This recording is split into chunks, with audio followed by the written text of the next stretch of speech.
Welcome to Darkverse. I'm Isaac Nightshade, your guide through the eerie, the unknown, and the stories that linger in the shadows. Now, I'm not your average storyteller.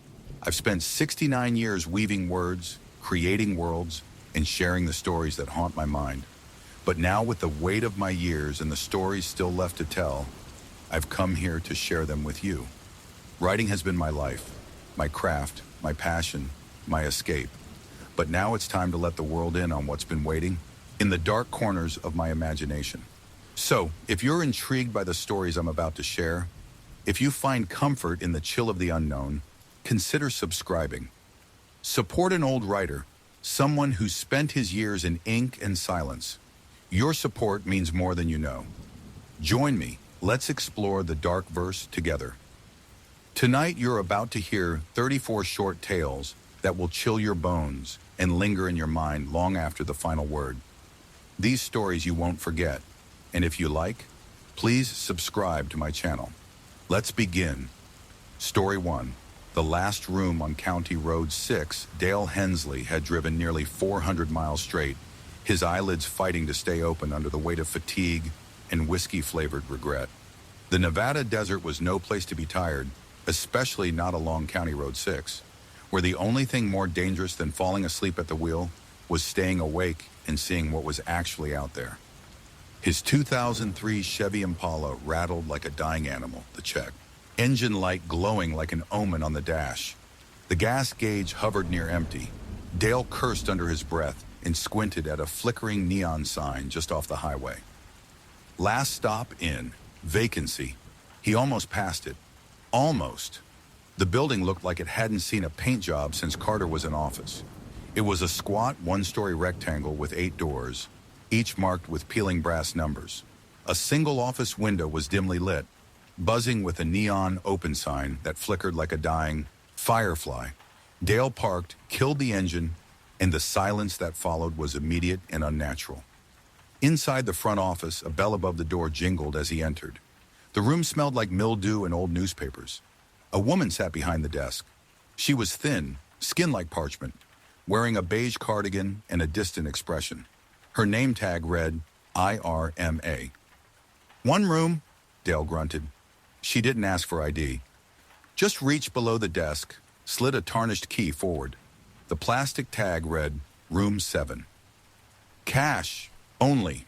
No refunds, no room changes. "Fine," Dale said, tossing a couple of crumpled 20s onto the counter. "Checkouts at dawn," she said, her voice barely a whisper. "Checkouts at dawn." Dale nodded and took the key, brushing past a dusty ficus as he exited. He didn't notice the way Irma watched him leave, the way her eyes didn't blink. Room 7 was the last on the left, and as Dale slipped the key into the door, he felt a strange resistance, like the lock itself was reluctant to open. It clicked eventually, and he stepped into a dim, musty room that smelled like wet earth and rust. The walls were yellowed with age, and the carpet had the texture of dried blood. But he didn't care. All he needed was a bed. He kicked off his boots, flopped onto the mattress without pulling back the covers, and closed his eyes. The old AC unit in the window coughed to life, wheezing cold air into the room. Just as sleep began to take him, Dale heard it. A knock.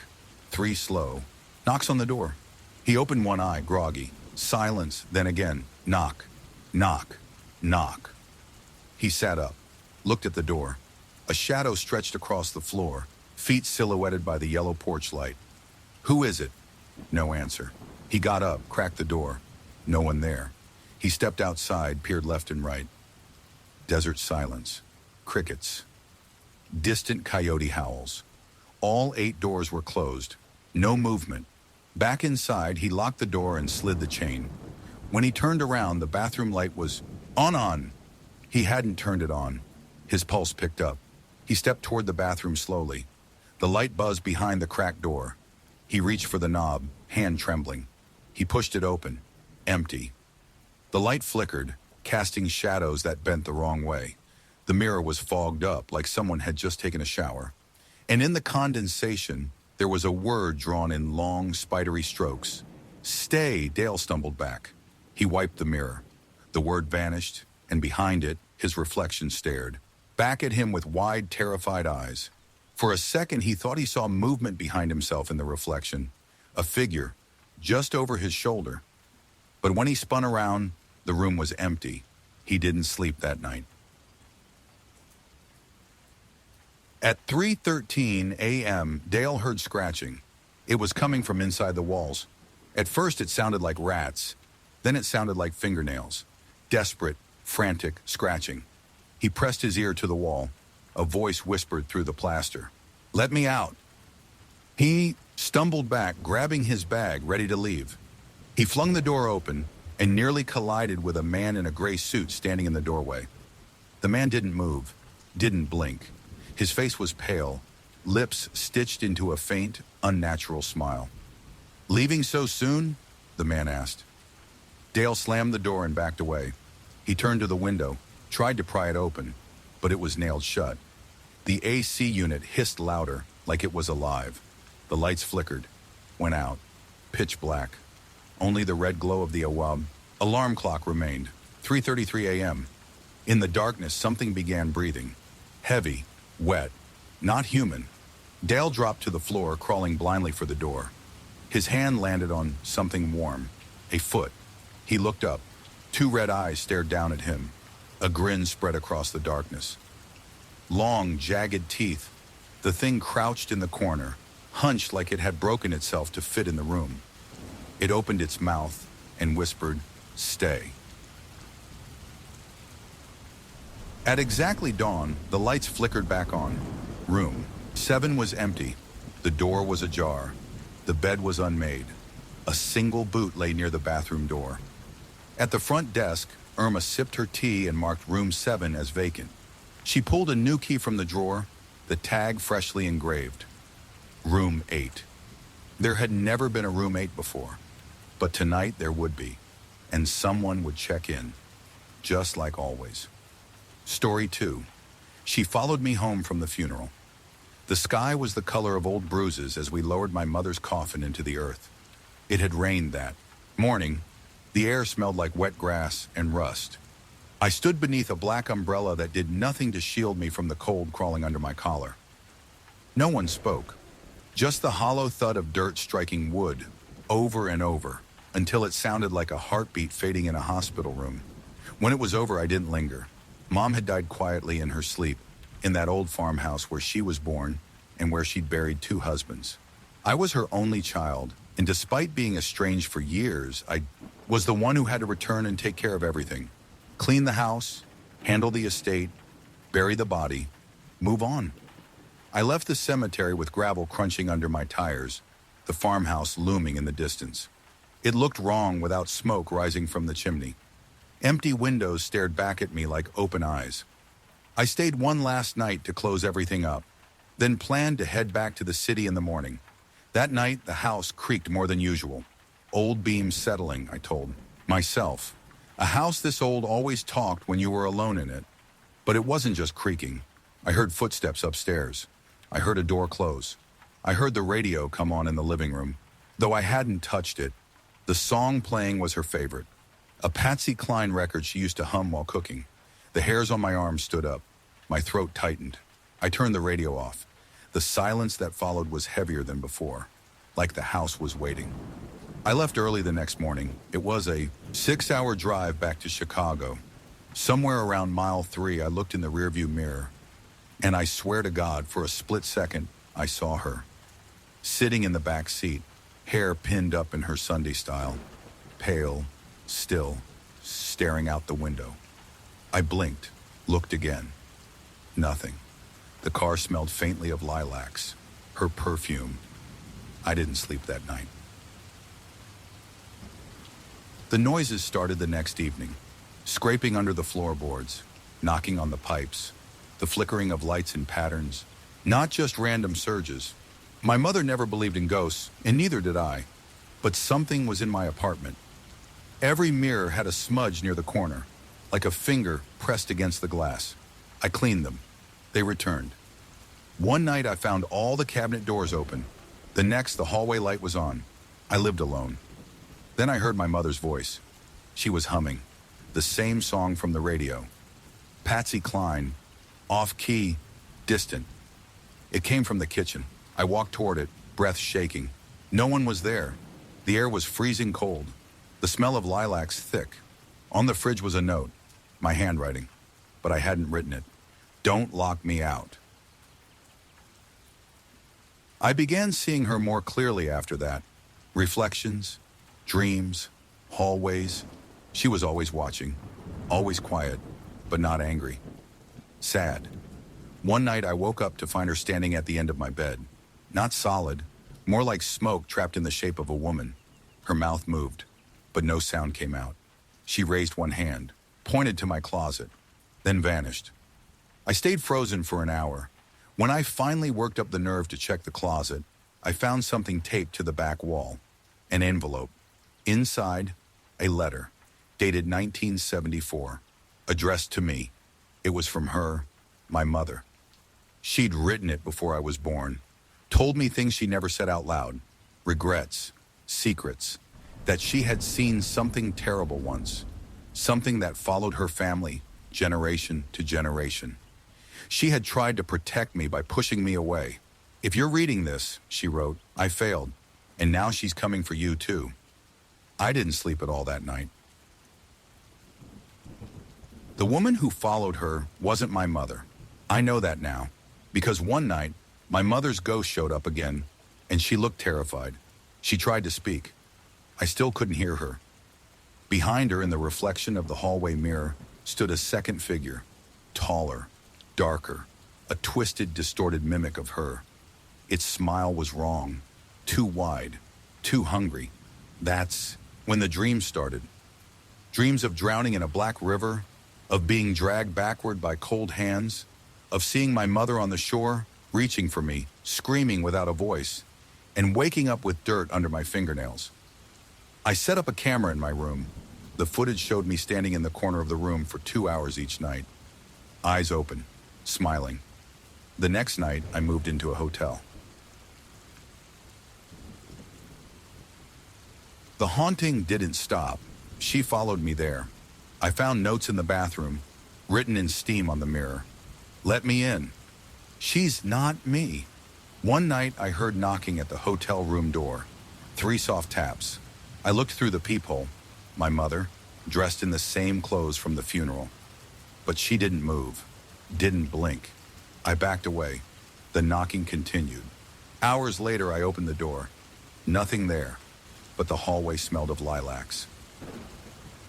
I saw a medium. I was desperate. She told me 2 spirits were clinging to me. One was trying to warn me. The other was trying to become me. She burned sage, chanted, screamed when she touched my forehead, said something was already inside. She left in tears and never returned my calls. Last night, I heard the humming again. This time, it was behind me. I turned slowly. My mother stood there, mouth sewn shut, eyes full of panic. Behind her, that thing wore her skin like a dress. Its fingers were too long. Its voice was too sweet. She missed you so much, it said. I ran. Oh, tonight, I'm writing this in a church pew. It's 2:44 a.m. The priest hasn't arrived yet. I don't know if he can help, but I know one thing. My mother didn't follow me from the funeral. Something else did, and it's still wearing her face. I can hear it humming now. Story 3, The Reflection Doesn't Blink. When I bought the old Victorian house in Ohio, I thought I'd won the real estate lottery. It was a foreclosure deal. 4 bedrooms, stained glass windows, wraparound porch. Fixer-upper, sure, but the bones were strong. It even came with antique furniture left behind by the previous owner. Most of it was junk, but there was one thing I couldn't throw away. A tall, ornate mirror in the hallway upstairs. The frame was made of black walnut, carved in swirling patterns that seemed to twist slightly the longer you stared. The glass had a faint shimmer to it, like water under moonlight. Something about it felt heavy, important, alive. I placed it at the end of the hallway outside my bedroom. That was my first mistake. The first night, I walked past the mirror and caught my reflection lingering a split second too long. I brushed it off. New house, new noises, jumpy nerves, but it happened again and again. My reflection, me, would stare just a little too long, move just a moment too late. Once I waved to test it. My hand moved normally in the mirror, but my eyes, didn't match the movement. They blinked 2 seconds after I did. I stopped looking at it directly. Started avoiding the hallway at night. My cat wouldn't go near it. She'd hiss at the frame and dart past like she was dodging something invisible. On the third night, I saw the reflection smiling when I wasn't. That was when I covered it with a sheet, but that didn't help. The reflection was still visible, even under the cloth, faint, like a silhouette behind frosted glass, watching. A week later, I tried moving the mirror. Wouldn't budge. I called my friend Nick to help. We both pulled. The thing felt bolted to the floor, even though it wasn't. As we strained, I heard Nick whisper, "Why is it looking at me like that?" I turned to him, confused. He was staring into the mirror. His reflection was grinning wide, too wide mouth, stretching past the bounds of normal. Nick stumbled back, knocking over a lamp. "I'm not going near that thing again," he said, pale as drywall. That night, the mirror uncovered itself. I know how that sounds, but I found the cloth folded neatly at the base of the frame, like someone had removed it with care. I stared into the glass, trying not to blink, daring the reflection to move. It smiled again, my own face looking back at me with hunger. It raised its hand to the glass. I didn't. I backed away. It leaned forward. I turned and ran. I started sleeping downstairs. Every morning the mirror had moved, an inch closer to the stairs, then halfway down the hall. By the 5th day, it was outside my bedroom door. But here's the thing, I never heard it move. No scraping, no dragging, just silence. And then it was closer. I called a local historian to see if anything strange had happened in the house. He didn't say much on the phone, but when he showed up and saw the mirror, he turned ghost white. "Where did you get that?" he asked. "Came with the house." He didn't blink for a long time. Then he said, "That's the glass of Morel. They say it reflects the soul, not the body. And if something stares back too long, it takes your place." I laughed nervously. He didn't. He left without another word. That night, the mirror stood in my room. I woke to a cold breeze. The mirror faced the bed. My reflection was already awake, eyes open, smiling. It raised a hand, beckoned. I didn't move. It stood up. I didn't. But somehow, I watched it walk out of the glass. I don't know how long I was frozen. I woke up on the floor. The mirror was back in the hallway. I was still me, I think. But when I looked into the glass, the reflection didn't blink. Since then, I've felt different, like I'm being watched from inside, like something's behind my eyes. I see things in the corner of mirrors, hear tapping from the other side. I blink, and sometimes I swear the reflection keeps watching, waiting. It's patient. And one night, when I'm too tired, it'll blink for me. Story 4. Mr. Wren's basement teeth. When I was 8, I broke into the neighborhood creep's basement on a dare. Mr. Wren lived at the end of Brookside Lane. His house was the kind of place kids made up stories about. Paint peeling in long gray strips, shutters permanently closed, and a front porch that groaned like it had secrets buried in the boards. But the stories about Mr. Wren were real, at least enough of them were. They said he never smiled, that he only came out at night, that sometimes you could hear clinking noises in his basement, like tiny bones rattling in a jar. My friend Caleb dared me to go in. "If you're not scared," he whispered, "go through the storm doors and bring back something to prove it." It was a hot July afternoon. Mr. Wren had left in his rusted truck, like he always did on Thursdays. I slipped into the backyard, heart racing, weeds brushing my ankles. The storm doors were chained, but the padlock had long since rusted. I popped it with a rock. The air that hit me when I opened them was cold and damp and wrong. I stepped down into darkness. The basement smelled like rot, earthy, metallic. A single bulb flickered overhead, casting long shadows across a concrete floor stained with something dark. Jars lined the shelves, hundreds of them. I thought maybe they were full of marbles at first, but they weren't. They were teeth, human teeth, molars, incisors, baby teeth, yellowed, blood-specked, some still with gum tissue clinging. My stomach turned. Then I heard the clinking from deeper in the dark. I froze, listening. It wasn't just one sound. It was many, like hundreds of tiny things clicking together. A rhythm almost, like chattering. I took one step back, and something moved. At the far end of the basement, behind a tarp, I saw a shadow shift. Then the whispering began. "You shouldn't be here." I ran, tripped halfway up the steps, scraped my knees, didn't care. I was out, across the lawn, panting by the time Caleb met me at the edge of the street. "You okay? What did you see?" I didn't say anything. Couldn't, but I never forgot. Mr. Wren died when I was 35. Car crash on I-78. They found hundreds of teeth in the trunk. The news ran a short piece, called him a recluse, a collector of morbid things. That should have been the end of it. But last month I inherited his house. No will, no living relatives. For some reason it came to me. The deed arrived in the mail with no return address. I thought about selling it. I didn't. Something about that house still pulled at me, like a splinter under the skin. The basement hadn't changed. The storm doors creaked open like they'd been waiting. The jars were still there. So were the whispers. "You're home." That night I dreamed of teeth. They grew out of the walls, sprouted from the floor like mushrooms. I was drowning in them. When I woke up, there were 3 teeth on my pillow. I hadn't lost any.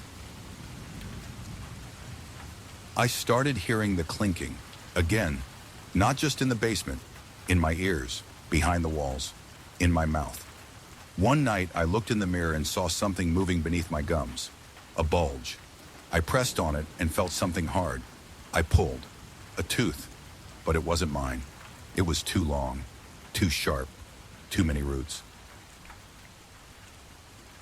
I think the house is feeding off me, or feeding me. I started finding more jars, in places I hadn't searched. The attic, the crawl space, under my bed. Some are labeled. Samantha, 1983. J. Foster, 1991. Me, that last one was empty, but it isn't now. I can't leave. Every time I try, the clinking follows. My tires go flat. My phone won't dial out. GPS spins in circles. At night, I hear him walking upstairs, Mr. Wren. Except it's not his footsteps I fear. It's the sound that follows, chattering. Thousands of tiny mouths, laughing without joy. I've started writing names on jars. They come to me in dreams. A boy who bullies his sister. A woman who lies to strangers. A man who takes without asking. They always come, and they never leave. If you're reading this, you've probably already heard the clinking. You think it's a trick of the ear, a stress response. It's not. It's your teeth, trying to warn you. The basement's waiting, and it's hungry. Story 5. When the cornfield starts singing. They say the cornfields hum in late August. That's when the sun scorches the dirt, the air gets thick, and kids start disappearing. Our town was built around corn, rows upon rows, miles deep. On the surface, it was a wholesome Midwestern postcard, but anyone who grew up in Wren Hollow knew better. We didn't walk the fields after sunset, we didn't listen to the corn when it started singing, and we never ever answered it back. I was 12 the first time I heard it. My cousin Mikey was staying with us that summer. His mom had gone to rehab again, and he got shuffled to our place like a deck of bad cards. Mikey was city tough, always mouthing off, smoking stolen cigarettes, and daring me to break the rules. One night, he dared me to go into the field. "The grown-ups are just superstitious," he said. "It's just wind. Corn doesn't sing. But that night it did. We stood at the edge of the field under a full moon, the tall stalks rustling not like plants, but like breathing. Then the humming started, low, melodic. It came from within the rows, not mechanical, not animal, like voices, singing a lullaby you almost remembered. I turned to run. Mikey grinned and stepped inside. I never saw him again. They found one of his shoes near the center of the field, tied tight. No signs of struggle, no footprints, no blood, just a shoe. And the stalks around it had grown twisted, curving inward like fingers. My parents didn't talk about it. The town didn't talk about it. But that week, 5 other kids went missing, each one last seen near the corn. The town fair was canceled. Church services doubled. A new rule was posted at school. No students are to enter cornfields under any circumstance. I started seeing strange signs nailed to telephone poles. Wooden planks burned with symbols, circles, eyes, open mouths. One day, an old man named Harmon Beck drove his truck into the corn and set himself on fire. The paper said it was mental illness, but I found his note. I heard them call my name. I answered. I shouldn't have. The singing returned every year, always in late August. By high school, we'd learned to stay indoors at night. Windows closed, music loud, never ever speak when the corn started humming. But not everyone listened. One night, a football player named Derek James live-streamed himself walking into the corn. "Watch this, losers," he said to his followers. Thousands watched as he vanished behind the stalks. The stream continued. A minute passed, then 2. Then we heard it, a second voice on the stream, singing, not his, higher, sweeter than static. I left Wren Hollow when I turned 18, full scholarship. I didn't look back. For years, I convinced myself it was trauma, mass hysteria. I told therapists about it. They nodded sympathetically, then scribbled notes. But none of them came back with me last week.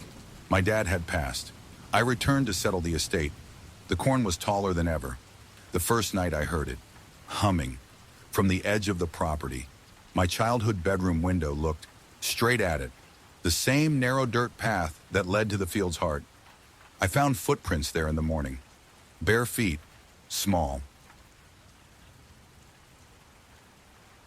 It's happening again.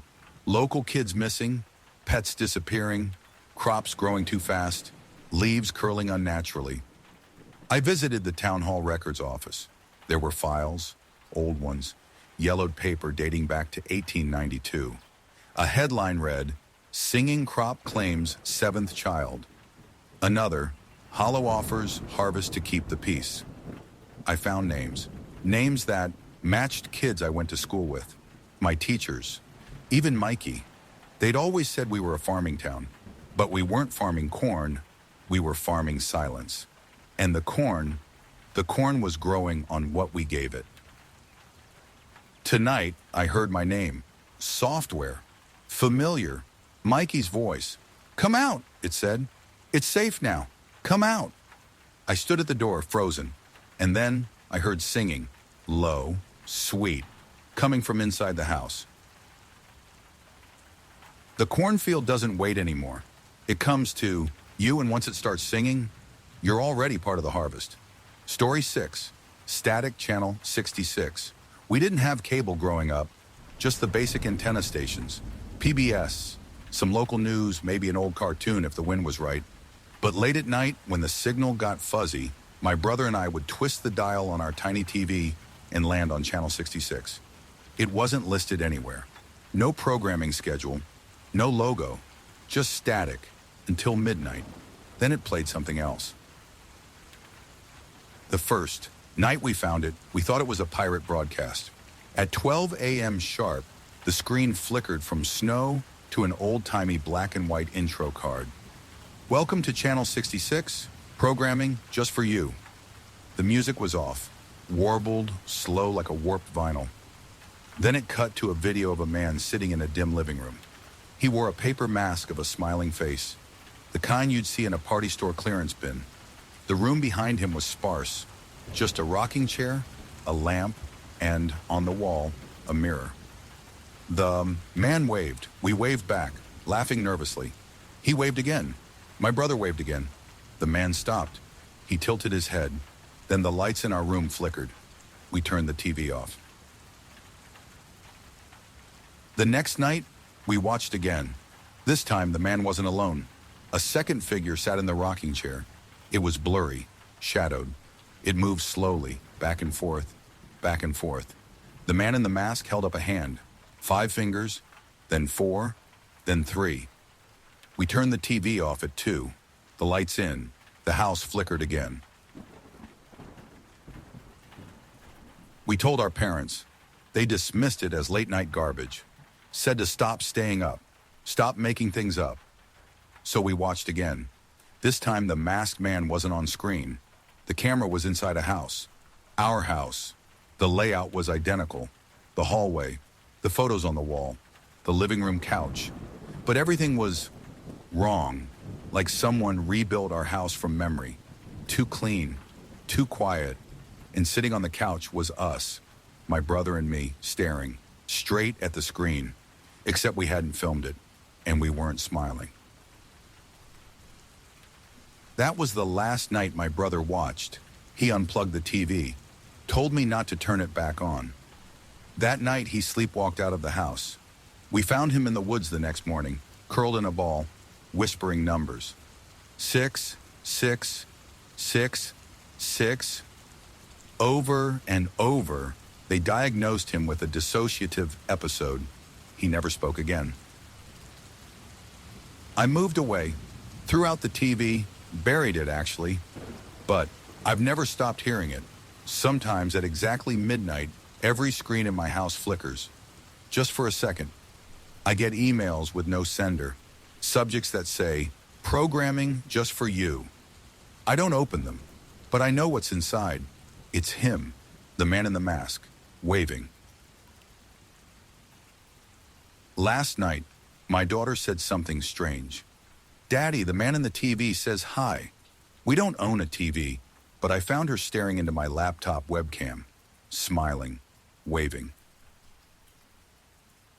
I think Channel 66 doesn't need a screen anymore. It's broadcasting straight into us.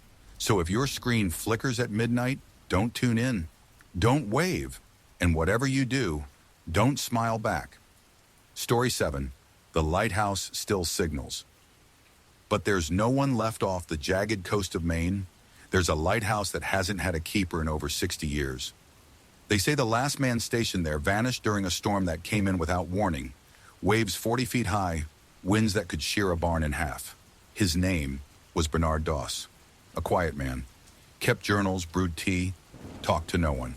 They found his boot still by the door, the oil lamp burning, the final entry in his log chillingly simple. The sea is knocking, but I won't let it in. No body, no struggle, no clues. But the light never stopped turning, and now it shines when no one should be there. I went to the lighthouse on a dare. I'm a storm chaser, photographer. I don't believe in ghosts. I believe in wind patterns, barometric pressure, and low exposure shots of angry waves. I wanted the perfect shot, and the lighthouse on Dagger's Point was pure aesthetic. Brutal, beautiful, abandoned. Locals wouldn't ferry me over, so I took a kayak. The sky was gray, the water restless, but the light was already spinning, even though the sun hadn't set. Inside, everything was too clean. Dustless shelves, warm mug on the desk, a kettle still steaming, but no one was there. The logbook was open. The handwriting didn't match Doss's. It was more recent. The sea knows I'm here. I can't stop the light. It's not warning ships. It's calling them. I took photos, climbed the spiral stairs to the lantern room. The machinery was intact, spinning flawlessly, but the oil was decades old. It shouldn't have worked. The lens rotated with a whispery groan, casting long beams over the ocean. The room smelled like salt and decay.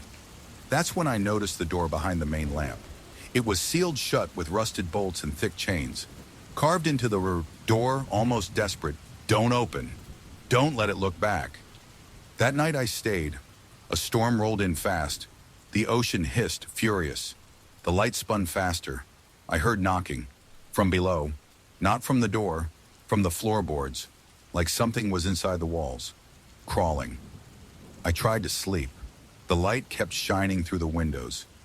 Even with the curtains shut. Even with my eyes closed. And beneath the wind and crashing waves, I heard it. Singing. A deep, low drone. Not a voice. Not human. The kind of sound you feel in your teeth. Around 3 a.m., I awoke to the door in the lantern room open. Chains shattered. Bolts torn out. Nothing inside. Just darkness. And the light had stopped. Then it reversed. Began spinning counterclockwise. I saw shapes in the beam. Faces. Wet. Hollow. Watching. Every time the beam swept past the window, they got closer. Climbing the cliffs. Reaching. I tried to leave at dawn. My kayak was gone. In its place, a single, seawater-soaked journal. Not mine. You looked. It saw you. The sea doesn't knock. It waits. That was 5 days ago. I've been sending this message through my satellite phone, but it won't connect. The light is spinning again. Faster now. And at night, I see others on the rocks. Former keepers, sailors, curious people like me, all staring up at the tower, eyes glowing with the same sick light. If you see the lighthouse light from the mainland, don't go to it. It's not guiding you, it's summoning. Story 8, One More Passenger. The last bus out of Crowsford always leaves at 11:45 p.m. It's never early, never late. Always 11:45, pulling up with a wheeze of old brakes and a puff of diesel that smells like forgotten places. They call it the nightliner. Route 13. No one really knows where it goes. Just that it goes. And it always has one more passenger than it should. I took the nightliner once. I just lost my job, my lease, and most of my self-respect. The city had swallowed me up and spit me out. I figured I'd ride until sunrise, clear my head, maybe hop off somewhere new and start fresh. I stepped on board. The driver didn't look at me, just nodded. Exact fare only. His face was gray under the flickering bus lights. Deep shadows clung to the edges of his cheeks like soot. I dropped in my last handful of change. Only a few others sat scattered through the bus. An elderly woman in a black veil. A man in a business suit with no tie. A girl staring out the window, her eyes too wide like she hadn't blinked in hours. I picked a seat near the back. That was my second mistake. The bus pulled away. The city lights thinned, then vanished. No houses, no signs, no roads, just blackness pressing in on every side. Weird route, I muttered. The girl beside me didn't answer. That's when I noticed something strange. The aisle. There were more people now. A man I hadn't seen before, tall, wearing a funeral suit, stood halfway down the bus, staring directly at me. Then he sat in the empty seat next to mine. I looked around. There were no empty seats left, but more people kept getting on. No stops, no doors opening, just more passengers. The man beside me whispered, "Don't talk. Don't move. Don't look back." I laughed nervously. He didn't blink. His eyes were glassy, too wide. His mouth never moved again. I tried to pull out my phone. No signal. Screen black. Outside, nothing moved. No stars. No moon. Just the bus lights slicing through fog that didn't exist. The driver never turned around. The girl, near the front, began to hum. A lullaby. Off-key, ancient. One by one, the other passengers joined in. Their voices layered, low and sweet and terribly wrong. The air grew thick. The windows fogged. Then the man next to me turned. "Don't blink," he said, then vanished. Just gone. Seat empty. That was when I made my third mistake. I turned around. I saw them. People without faces, clinging to the ceiling like bats, crawling along the walls, pressed into every crevice of the bus, watching, mouthing, words I couldn't hear. One leaned in close, breath cold and metallic. "Almost there," it whispered. I screamed. The lights on the bus flickered. Every passenger turned to look at me. The girl in front opened her mouth wider than humanly possible and sang, A note so high it cracked the windows. The bus jerked to a halt.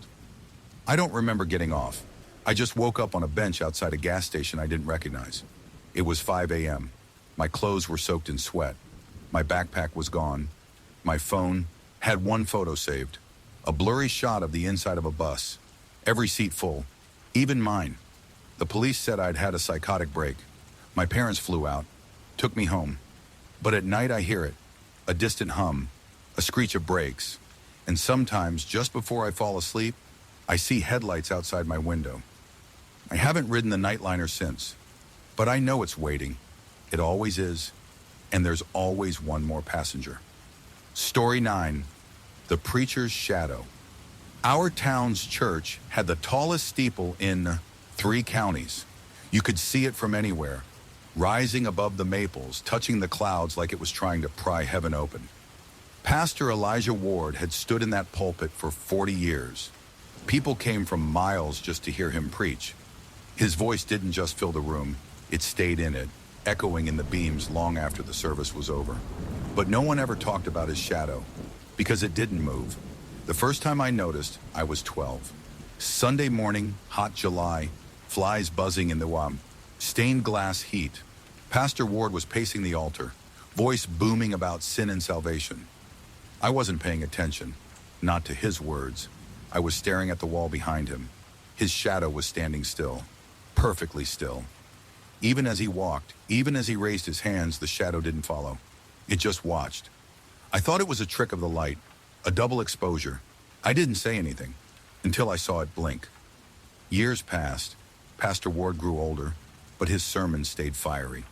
The church grew, and so did his legend. But I kept watching that shadow. It never left that wall. It never moved. Sometimes it seemed to smile. I asked my mother once, "Why doesn't Pastor Ward's shadow follow him?" She slapped me hard across the face. "Don't ever speak about that again." Her eyes were glassy, terrified.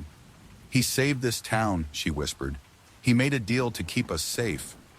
After that, I started paying attention to the way people looked at him, not with reverence but fear, to the animals that avoided the churchyard, to the way Pastor Ward never took communion himself, and how every 7 years someone went missing from the congregation. Always quietly, always explained away. Accidents, illness, moved away, but never a funeral. I started digging. Old newspapers, hidden journals, whispered stories from the nursing home.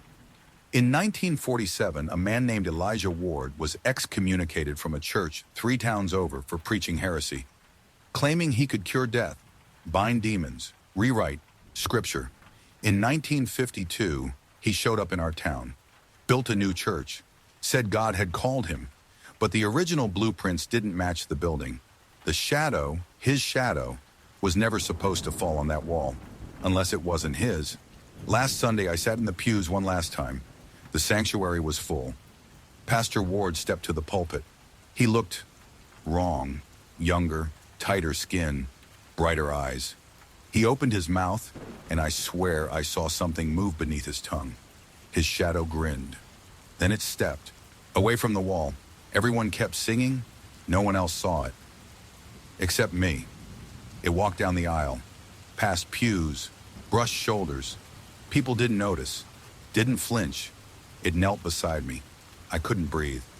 "He's getting tired," it whispered. "Someone has to preach next." Its hand reached for mine. Cold, paper thin. It pressed my palm to the floorboards. And suddenly, I felt the whole building pulse. Alive, hungry. I ran, haven't gone back. But I see it sometimes in reflections, in windows, in dreams. My own shadow. Sometimes it stays a second longer. Sometimes it blinks. And sometimes, just sometimes, it smiles. Like it's waiting for me to take the pulpit. Story 10. Porch light rules. My grandma's house had 3 rules posted on the fridge, written in her sharp, looping script and stuck there with a wooden magnet shaped like a rooster. 1. Never leave food on the table overnight. 2. Don't answer the door after sunset. 3. Keep the porch light on until dawn. I thought they were old. Country superstitions, Leftover warnings from a generation that feared owls and shadows more than burglars. I followed them because I loved her, not because I believed them, until the night I forgot. She was in hospice the week it happened. I was staying at her place to keep it clean, feed the cat, water the roses. The porch creaked like it always had, and the air inside still smelled like lemon oil and mothballs. It was peaceful until that Tuesday. I had just come home from the hospital.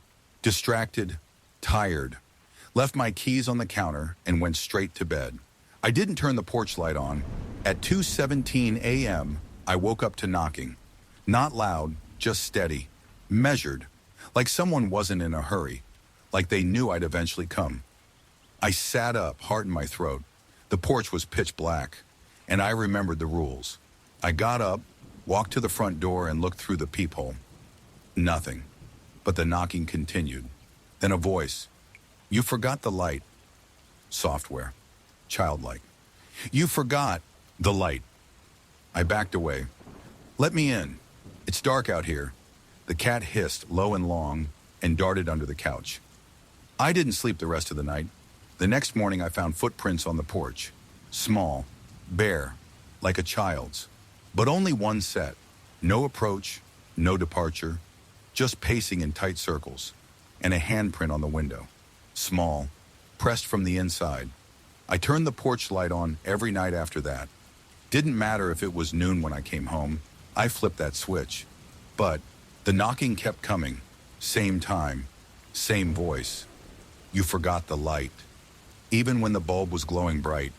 Even when I never forgot. I tried sleeping with headphones in. Earplugs, white noise. Nothing helped. The knocks always found me. Then the whispers started. From the vents, from the drain, from behind the mirror. You forgot the light. I checked the breaker, replaced the bulb, switched fixtures. One night I stayed on the porch with a flashlight, waiting. At 2:17 a.m., the flashlight died. The porch light flickered out, and the door behind me creaked open, by itself. You forgot the light. It was behind me. I left, moved out, never went back. The house sold 3 months later. New family, young couple with a little girl. Last week I drove past out of morbid curiosity. The porch light was off. There were toys on the lawn, and in the upper window, a small face, watching me, mouth moving. You forgot the light. I don't know what happens if you open the door, but I know what happens if you forget the light. Don't make the same mistake I did. Keep it on, and don't look in the windows after dark. Sometimes they look back. Story 11, The Attic Smiles Back. My childhood home had an attic door that never stayed shut.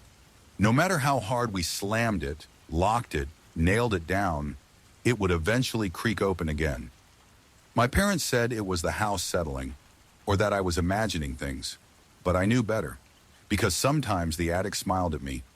The first time I saw it, I was 9. I was standing in the hallway brushing my teeth when I glanced up, and the attic door was open just a few inches. Inside was pitch black, but in the dark there were teeth, just the suggestion of a grin. Curved and too wide, faintly luminous, as if the attic itself had decided to smile. I screamed. By the time my mom came running, the door was shut tight. She didn't believe me. As I grew older, the attic stayed closed for longer stretches, but the house still felt wrong. Sometimes I'd wake up with dust in my mouth, cobwebs across my sheets. I'd find toys moved, closet doors open, cold drafts with no source. And every so often, I'd feel it, something above me, smiling. In high school, I got bold. One night while my parents were out, I pulled down the attic ladder, flashlight in hand. The air up there was thick, moldy. It smelled like wet carpet and copper. I swept the light across boxes of old photos, broken furniture and insulation covered in tiny handprints. Then I found the mirror, oval, freestanding, cracked at the edges. My reflection looked fine until I blinked, and it didn't. It smiled. I didn't go up again for years, but the attic came down to me. It started whispering, in the vents, in the pipes, in my pillowcase. "Look up," it would say. Look up and smile back. When I left for college, I thought I'd escaped it. But wherever I lived, the ceiling creaked at night. The smell of old dust followed me. And sometimes in dreams, I'd see the attic again, smiling. Last year, my parents sold the house. I went back one final time to help them pack. The attic door was sealed shut with screws, bolts, and a padlock. But as we left, I glanced back one last time. The door was open, just a few inches, and in the dark, a grin. Last week, I bought a new house. Different state, brand new build. No history, no secrets. But yesterday morning, I woke up to find an attic door in my hallway ceiling. There wasn't one there the night before.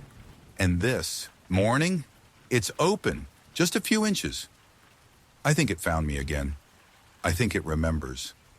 And tonight, it smiled back. Story 12. Borrowed time from the pawn shop, I walked into Morrow's Pawn on a Wednesday afternoon, looking to kill time while the rain passed. The place smelled like mildew and copper, and the ceiling fan above the counter creaked with every slow turn. The walls were lined with relics, cuckoo clocks, hunting knives, and rows of dusty guitars that hadn't been tuned in decades. Behind, the counter stood an old man with a glass eye that didn't quite point in the right direction.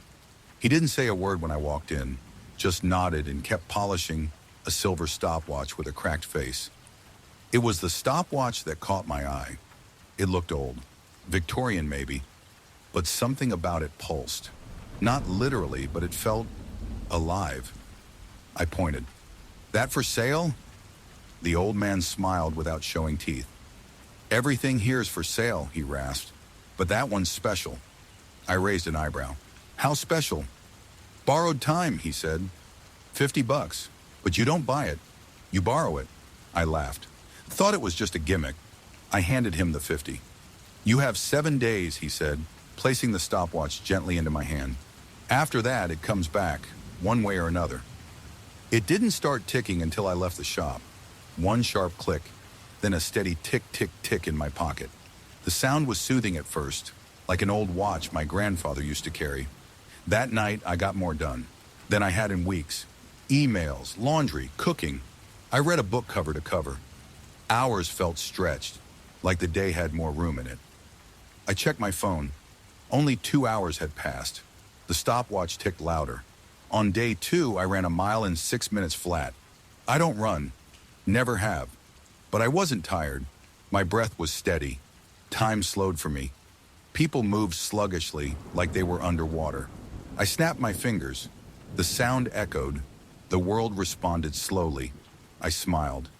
Hell of a gimmick. Day 3, I didn't sleep. Didn't need to. I stayed up all night painting. When I stepped back from the canvas, it looked like something I shouldn't have been able to make. Like someone else's hand had guided mine.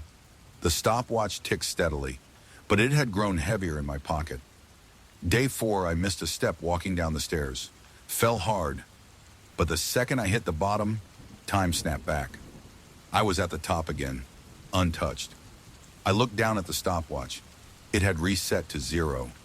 But I felt a crack inside me. Something had changed. Day 5, I heard whispers, coming from the stopwatch, faint, like distant radio static. They spoke in a language I didn't understand, but I felt it in my bones. A warning. The stopwatch ticked faster. Day 6, I returned to Morrow's. The pawn shop was closed, boarded up, windows blackened. A note on the door, closed until further notice. Time ran out. I tried calling, no answer. No listings for the shop ever existed. The stopwatch ticked faster. That night, time fractured.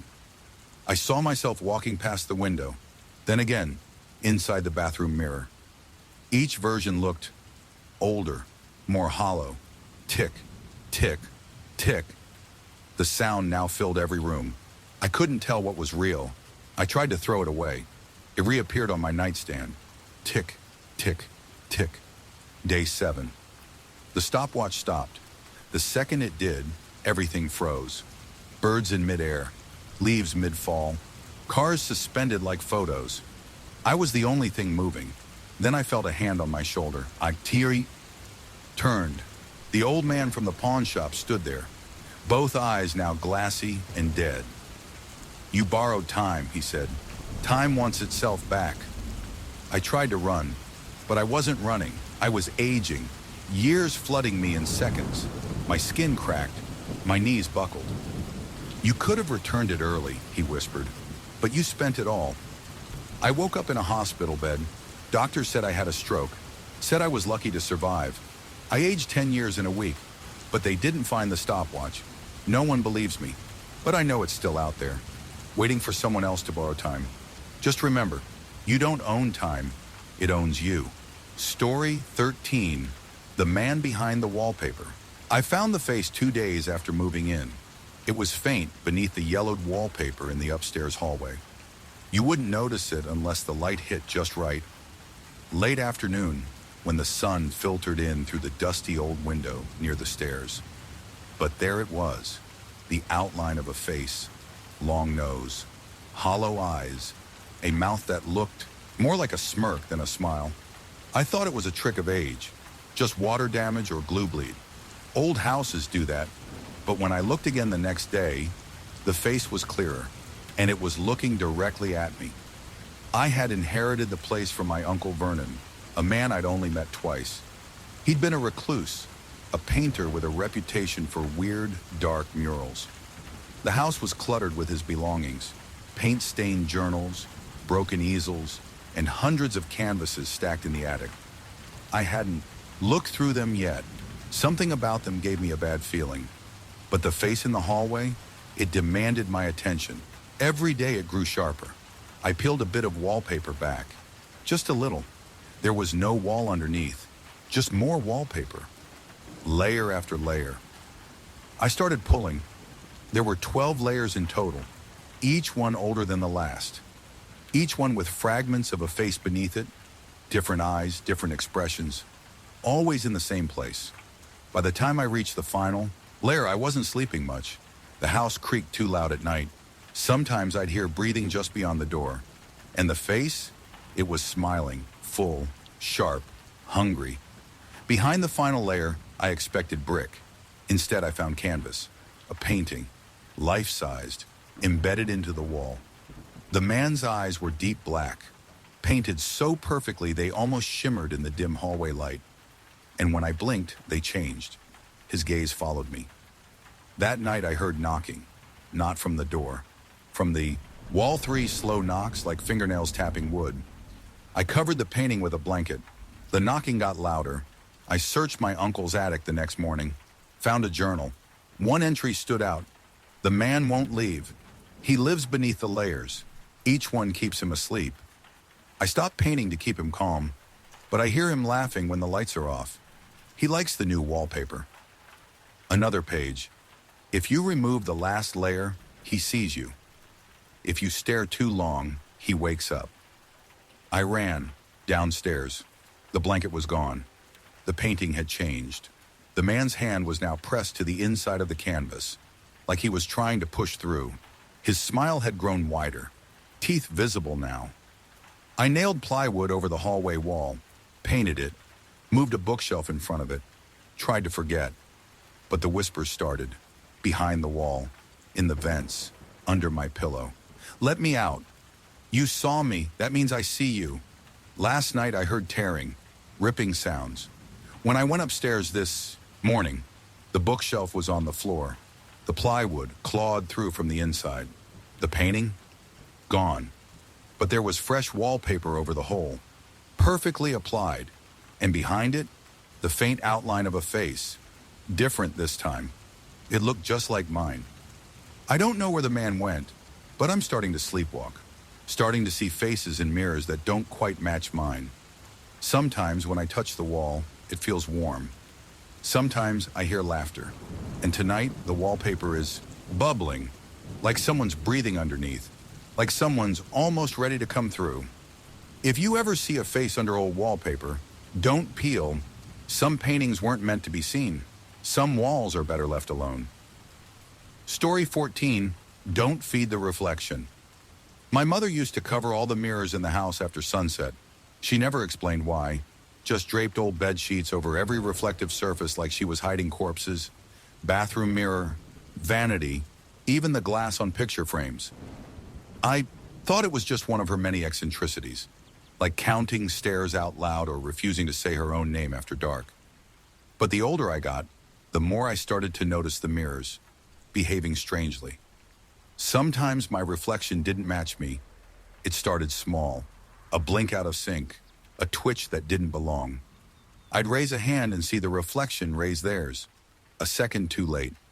One time, brushing my teeth, I leaned forward and saw my reflection smile before I did. I told my mom. She slapped the toothbrush out of my hand. "You look too long," she said. "You fed it." That was the first time I heard the word. She made new rules after that. 1. Don't look into mirrors longer than 3 seconds. 2.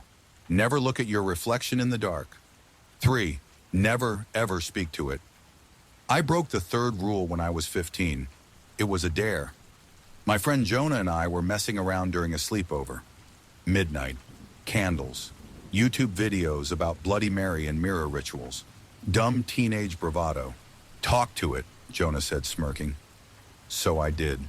I stood in front of the bathroom mirror, lights off, candle flickering. "Who are you?" I whispered. And the reflection answered, but it didn't speak aloud. Its lips moved. Mine didn't. I leaned closer. It smiled. And then it mouthed, "I'm hungry." The candle blew out. The bathroom door slammed shut. I screamed. Jonah opened the door seconds later, flipping the light on. The mirror was empty. No reflection, not even his. After that night, things changed. I started waking up with glass dust in my hair. Mirrors fogged over when I walked by, even when the room wasn't hot. And my reflection, it started doing things I wasn't doing, like watching me sleep. I'd catch it in the hallway mirror, standing behind me when I was alone, sometimes smiling, sometimes whispering, sometimes staring like it knew something I didn't. I told my mom again. She broke down sobbing. "I thought I ended it with me," she said. "What is it?" I asked. She didn't answer. She just covered every mirror in the house. And the next morning she was gone. No note, just a smear of blood across the bathroom mirror. And my reflection waving goodbye. I moved in with my aunt after that, tried to forget, did okay for a few years, until last week. It started again. The glass fog, the out-of-sync movements. And last night, the mirror in my apartment bathroom had a crack. Behind it, a smile. There was a note on my bathroom counter this morning, scrawled in my own handwriting, "Feed me. Let me out." I didn't write it. I don't sleepwalk. I think it's getting stronger. I tried smashing every mirror in the place, but they always come back, repaired, polished, smiling. And now even puddles reflect me. Wrong, different, hungry. If you're reading this, don't look too long. Don't speak to it. Don't feed it. And if you ever see your reflection smile before you do, run. Story 15. The forest isn't on the map. I didn't set out to find the forest. In fact, I'd driven that route from Ridgefield to Dawson Bay a dozen times before and never once saw a side road where that gravel path now curled off into the tree line. No road sign, no mile marker, just a rickety, rust-covered gate hanging open like a crooked grin. But on that October morning, something was different. It was supposed to be a 4-hour drive to visit my sister for the weekend. My GPS was working fine. I had a full tank, good weather, and classic rock on the radio. Then, just past mile 97, I blinked, and suddenly there it was, a side road that hadn't been there before. And I swear to you, I didn't turn the wheel. One moment I was driving straight. The next I was coasting down a gravel road with trees rising high on both sides, like they were closing in behind me. I figured I must have zoned out and made the turn without realizing. Maybe I needed coffee. Maybe I was overthinking. But 5 minutes in, I tried to turn around. The road behind me? Gone. I stopped the car, heart thudding, got out, looked back. No road, no tracks, just thick, ancient-looking trees. And silence. Not a bird, not a breeze. just the faint sound of my car engine cooling and the too loud sound of my own breath. I checked my phone. No signal. GPS? Searching for satellites. That's when I noticed the smell, like damp earth, rotting wood, and something sweeter underneath, like flowers that had died in the heat. It made me dizzy. I got back in the car and started driving. What else could I do? The trees got thicker, the light dimmer.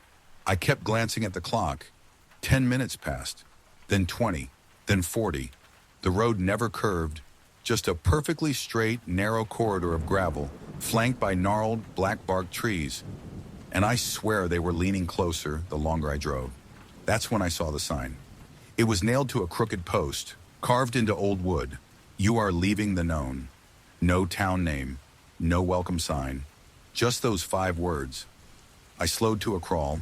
The forest opened slightly, revealing a path of moss-covered stones and what looked like old cabins. 3 or 4 of them. Small, wooden, dark. The windows had no glass, just holes. Some had doors, some didn't. I should have turned around. I should have kept driving. But some part of me I don't like to admit exists, wanted to know what this place was. I got out of the car. The air was colder now, heavy, wet. The trees creaked like they were alive and groaning in sleep. I walked toward the cabins. The first was empty, just a single chair, a pile of ashes in the fireplace, and claw marks, long, deep ones, down the inside of the front door. The second had bones. Animal, I told myself, but they were arranged in a pattern, a spiral, like a message or a trap. The third cabin's door was open. I stepped inside, and that's when I heard the voice, low, ragged, whispering just behind me. You're not supposed to see this place. I spun around. No one there. The cabin was empty, except for a mirror hanging, crooked on the wall. And in that mirror, I wasn't alone. My reflection was staring back at me. But someone stood just behind it, a tall, gaunt figure in black, face hidden in shadow. No eyes, just a mouth, stretched into a grin far too wide for a human face. I turned. The room behind me was empty. I looked back at the mirror. The figure waved. I bolted from the cabin. But the forest was wrong now. The cabins were gone. My car was gone. The road was gone. I was surrounded by trees that were too tall, too close, and too silent. I picked a direction and ran. The ground felt spongy. The trees seemed to whisper as I passed. Not in words, in ideas, like something was brushing against the edge of my thoughts. After what felt like an hour of running, I collapsed at the base of a crooked pine. I was gasping, shivering, disoriented. That's when I noticed the carvings in the tree bark. They weren't initials, they were names. Dozens of them, hundreds, carved deep over and over. Some repeated, some fresh, some long faded. And one of them, the most recent, was mine. I didn't carve it, but it was there, still bleeding sap. Something moved behind me.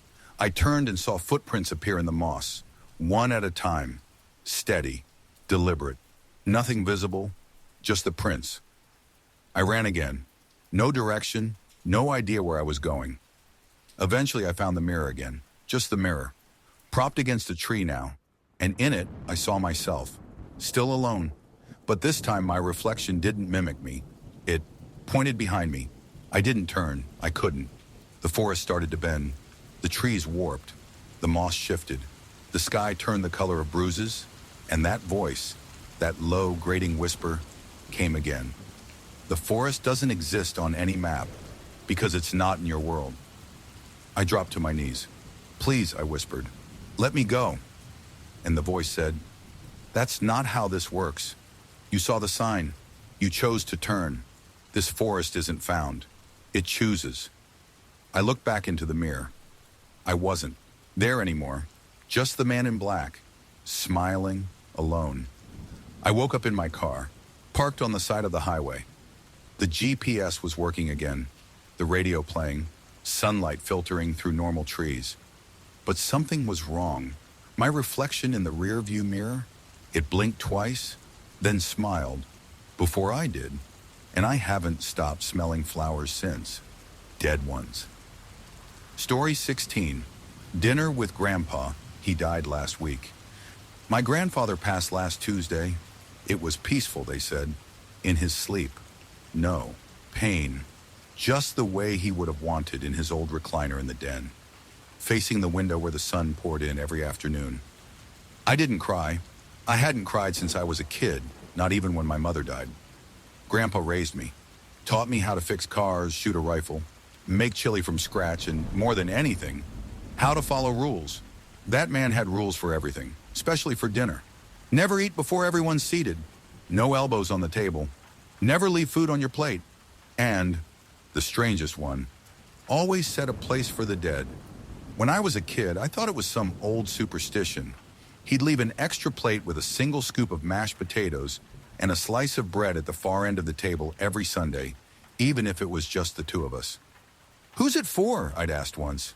He'd looked me dead in the eye and said, "Better to feed what lingers than have it eat from you." I stopped asking after that. He was buried on a gray Thursday. Open casket. He looked good. Almost too good. Like someone had painted him to look like he was just napping. After the service, I went back to his house. The rest of the family left for the city, but I stayed behind to clean out the place. It still smelled like pipe smoke, engine grease, and peppermint, his signature combo. That night I couldn't sleep. Maybe it was the wind. Maybe it was being in that creaky old house alone. Or maybe it was the way the kitchen lights kept flickering, even though I replaced those bulbs. Last year, at 6 p.m. sharp, like muscle memory, I started making dinner. Just pasta and garlic bread. Nothing fancy. Then I hesitated.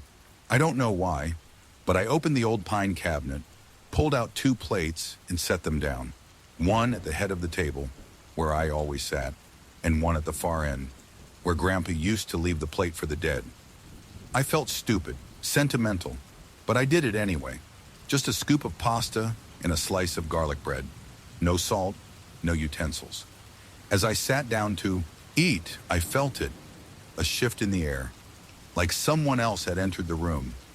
The kitchen was still, dead quiet, except for the sound of the chair at the far end of the table scraping back. I froze. The plate I'd set, the bread was missing. I hadn't touched it. The pasta was still steaming, but the bread was gone. I got up, heart pounding, and walked to the window. The yard was empty. No wind, no animals, just the rustling of dry leaves in the gutter. When I came back to the table, the chair had moved back in, tucked in neatly, like someone had sat down, eaten, and left. I didn't sleep that night either. The next day I tried to focus on cleaning, going through his tools, old paperwork, boxes of photos from the war. Everything was normal, until I opened the bottom drawer of the filing cabinet. Inside I found a journal. Leather-bound, worn, smelled like oil and dirt. The first few entries were boring. Car parts, old receipts, gardening notes. But then I found a page titled, "Rules for When I'm Gone." 1. And keep the porch light on after sunset. 2. Always set a place at the table for me. 3. Never thank me out loud. 4. If you hear me walking, don't open the door. My skin prickled. He wrote this expecting something. Not hoping, not fearing, expecting. That night I made dinner again. 3 cheese casserole and green beans.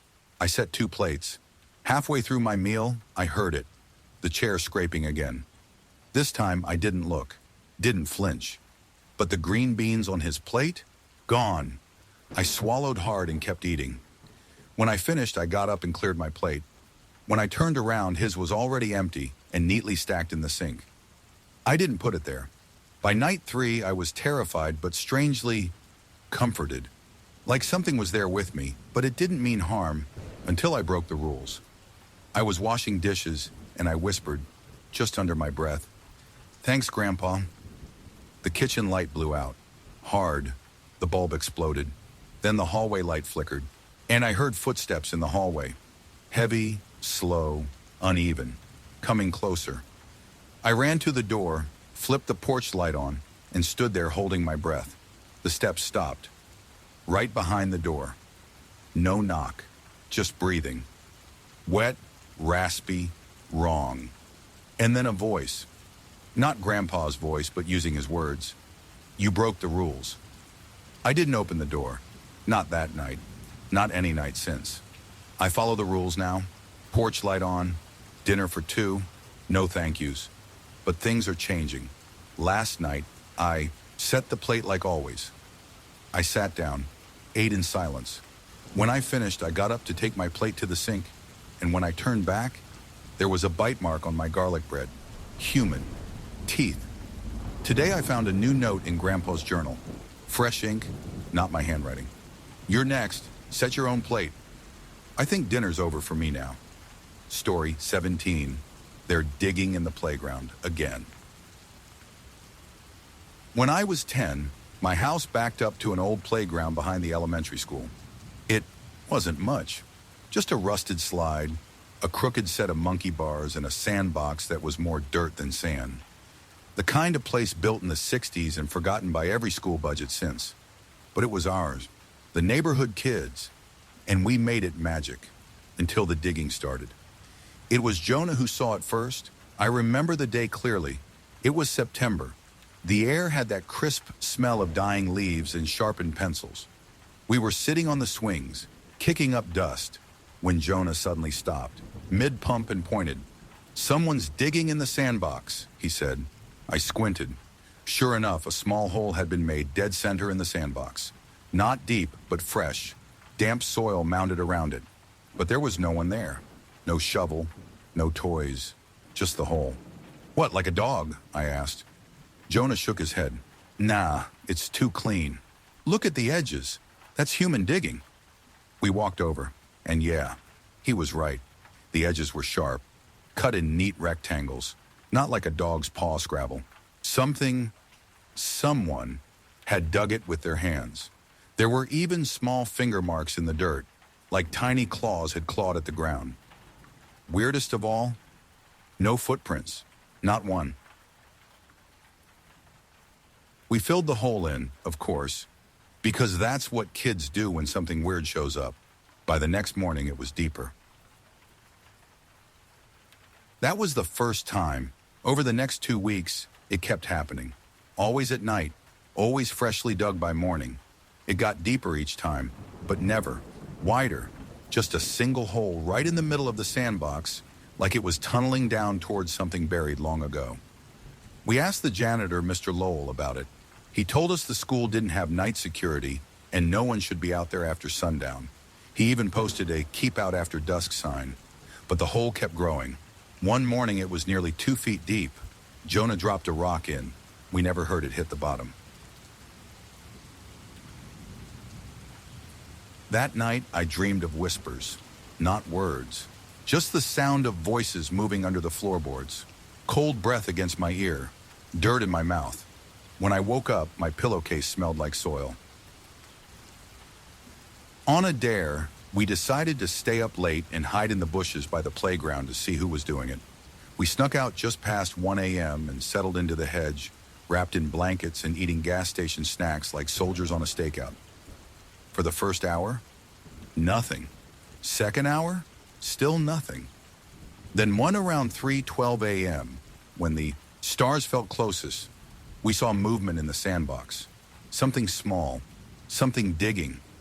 It was a child, or it looked like one. But even from the shadows, we could tell it wasn't normal. Its limbs were too thin, like sticks tied with twine. It moved in short, jerky bursts, like a stop-motion figure animated by trembling fingers. Its face was buried in the dirt, both hands clawing madly at the ground, sending small clumps flying behind it. We didn't move, couldn't move. Then Jonah whispered, too loudly, "What the hell is that?" The thing froze, and slowly its head turned. Its face was wrong, like something drew a child's face from memory. Eyes too round, mouth too wide, nose barely there, skin pale and stretched like paper. Its eyes locked on us. Then it smiled, a slow, jagged grin that showed too many teeth. We ran, Didn't stop running until we were behind the locked door of Jonah's garage, gasping and sobbing and trying not to puke. The next morning, the hole was filled in, perfectly flat, like it had never been there, and carved into the sand in looping, childish handwriting, "Come back. We're almost done." Jonah stopped going to school the next week. His parents said he had a fever, that he was hallucinating, talking to himself, mumbling in his sleep. His mom said she found him in the yard one night, digging with his bare hands. The police came, said it was trauma or a sleep disorder, something medical. He'd be fine. But I knew. I'd seen his fingernails, dirt packed under them, and his lips, cracked and brown, like he'd been eating soil. A few days later, I tried to visit him. His house was quiet. The front door was locked, but the back screen door was open. The breeze carried a rotten smell, like wet roots and dead animals. I found his room empty, just the window wide open, and a trail of dirt leading out toward the trees behind the school. I followed it, back to the playground, back to the sandbox, where a hole now waited, 4 feet wide, gaping. Inside the hole, steps, carved into the earth, leading down, into the dark, and at the bottom, Jonah, standing, grinning, covered in dirt. Behind him, more kids, dozens, their eyes glowing faintly, their mouths filled with sand. And as I turned to run, I heard them speak, all at once, "Dig with us." That was 20 years ago. They sealed the playground eventually, paved it over, built a new gymnasium on top, called it Progress. But I still live here, still hear the whispers some nights when the wind shifts just right, and sometimes I find dirt under my nails, even though I haven't touched the ground in years. And last week, a hole opened in the new playground down the street, right in the middle of the sandbox. No tracks, just a whisper scratched into the wood chips. We're not finished. Story 18, The Ventriloquist's Last Laugh. They buried Arthur Galloway on a rainy Tuesday. Hard to believe someone like him could die. The man was a legend. Not in Hollywood, no. He hated cameras. But in dusty backwater theaters, on faded velvet stages, and inside smoke-filled clubs where laughter and fear were cousins. He was a ventriloquist, but not the birthday party kind. Arthur's act was different, dark, haunting.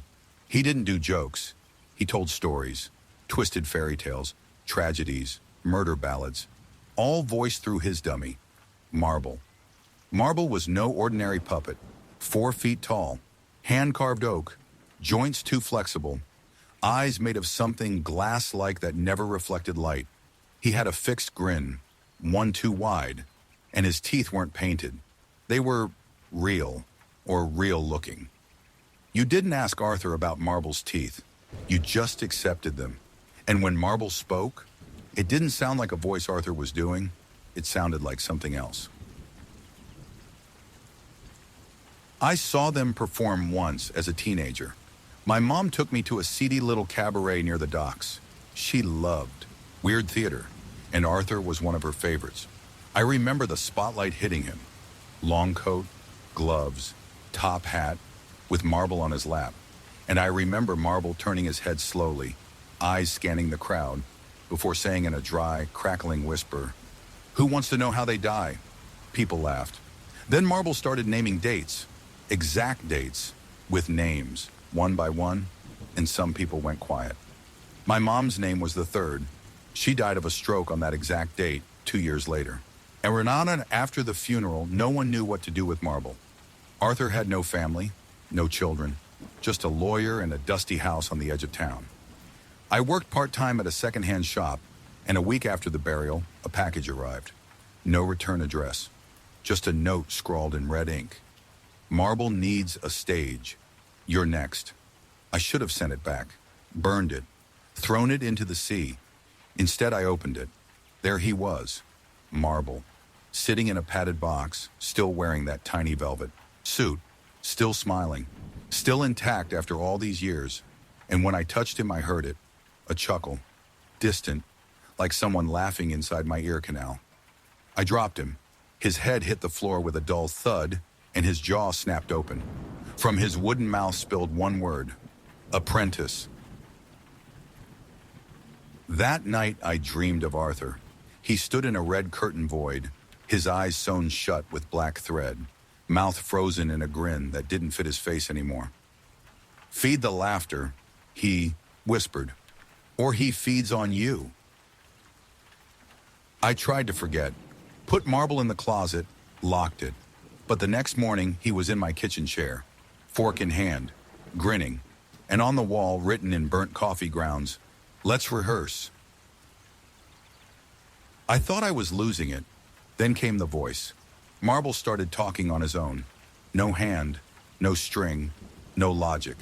At first he just asked questions. Do you dream in screams? Would you like to know your expiration date? Why do bones creak before betrayal? Then came the laughter. Late at night, under my bed, in the walls, inside the radio. The worst part, I started answering. I don't remember when I started performing again, but there I was, booking small venues under Arthur's old pseudonym, Mr. Mirthless. People came, every seat sold out, and Marble thrived. The voice that came through me wasn't mine, wasn't Arthur's either. It was older, hungrier, and it knew things. At one show, a woman laughed so hard she burst into tears. Another night, a man in the front row collapsed, clutching his chest after Marble told him, "You'll choke on secrets before your wife finds your phone." He died the next day, alone, with the phone in his hand. I wanted to stop. I tried. I stopped booking gigs. I locked Marble in a safe, but he still showed up, in the passenger seat of my car, in the bathtub, at the foot of my bed. "An audience waits," he whispered. "We must oblige." Last week, I set fire to him. Real fire. Accelerant. I watched his body twist and blacken. I went to sleep relieved. Woke up to laughter in the dark. And on my dresser, a photo. Me on stage. Marble in my lap. Only it hadn't happened yet. The date on the marquee behind us? Next Friday. I've tried everything. Priests, psychics, salt circles, sleep meds, isolation. Nothing works. I'm writing this now with Marble staring at me from the corner. He hasn't blinked, but somehow I know he's alive. And when I move, I hear the soft creak of his head turning. There's a sold-out show tomorrow. I don't remember booking it, but the poster says, "One night only, the return of Mr. Mirthless."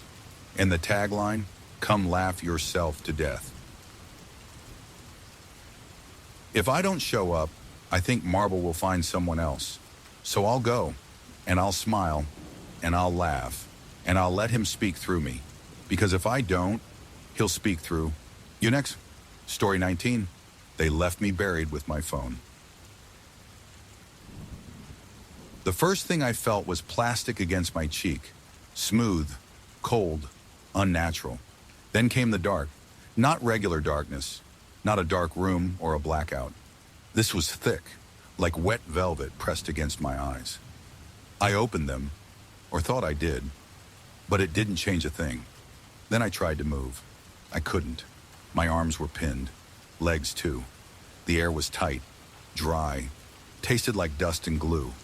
It smelled like fresh wood shavings, stale flowers, and something worse, something like old sweat and regret. I inhaled, shallow, panicked, and dirt spilled into my nose. Then it hit me. I was underground, buried, alive. I screamed until my throat tore. No one heard. No one answered. I pounded on the surface above me, thick, padded, a lid, wooden maybe, cheap. My fingers scraped against it, nails bending. And then, a sound, vibration, faint near my hip, my phone. They left it in my pocket, I twisted, groaned, managed to worm my arm down into my jeans. My fingers brushed it. I screamed with relief. It was on. I hit the screen. It lit up, bright as a flare in that endless dark. 1% battery, no signal. Time, 2:11 a.m. I had 1 bar for a second, then it dropped.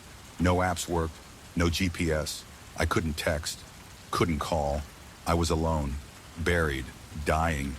But then, the screen flickered, and a new message appeared. Don't panic. I froze. Who sent that?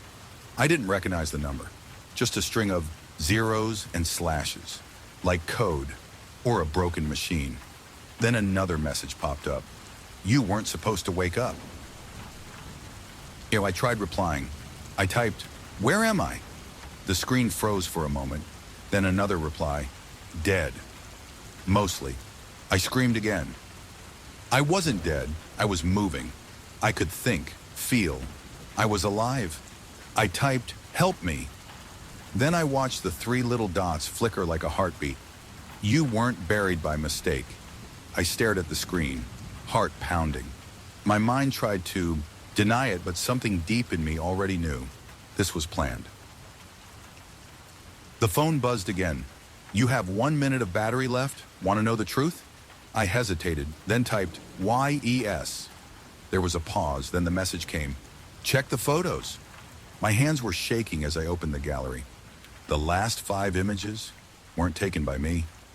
The first was a picture of me, eyes closed, lying in the coffin, dressed in the black suit I wore to my father's funeral. Pale, too pale. The second was the inside of the coffin lid. The third showed 4 people standing above me, faces hidden in shadows, all wearing black. One of them held a shovel, another held a camera. The 4th photo? Me again, but my eyes were open, looking straight at the lens, mouth twisted in a silent scream. And the last photo, it was of a second phone, lying in the coffin next to mine. The screen read, "Sent from device number 2. My phone buzzed one final time. "Battery critical. Let it go." The screen dimmed, flickered, died. I was in total darkness again, but I wasn't alone. There was breathing beside me now, shallow, wet. Something was pressed against my leg, cold and firm. I realized it was another hand. I wasn't alone in this coffin. The other phone, the other device, the other body. Only, it was moving, very slowly, fingers crawling up my thigh, knuckles tapping lightly on the wood above. Then, in the silence, I heard a whisper, too close to my ear, too quiet to be from outside. "You woke me up." I think I stopped breathing. Then a faint glow lit up again. Not from my phone, from hers. The screen blinked once. Then I saw her face, reflected in the glass, pale, half-rotten, her eyes open. She smiled and mouthed, "Now we're both awake." That was 3 days ago. I'm still here, still buried, but now there's scratching above us, voices, like someone is digging. But I don't think it's a rescue, because now her phone is buzzing over and over, same message. "New device detected. Ready to connect?" Story 20. The ice cream truck comes at 3:33 a.m. There's something off about hearing an ice cream truck when the moon is high. At 3:33 in the morning, everything should be asleep. The streetlights flicker, the world hums low and slow, and even the dogs go quiet. But every few weeks, always in the summer, it shows up. No one calls it by name anymore. Just the truck and that damn song. You know the tune. The kind of chipper tin can jingle that plays from the speakers on top of every truck from every childhood. But this one's slower, warped, like it's melting in the heat. And it only plays one note off, just enough to itch behind your ears. Da-da-da-da, da-da, da-da-da-da. The kids in our neighborhood know better. We were warned, never go out when you hear it. Never look at the driver, and never, ever answer when it calls your name. Yours it all started.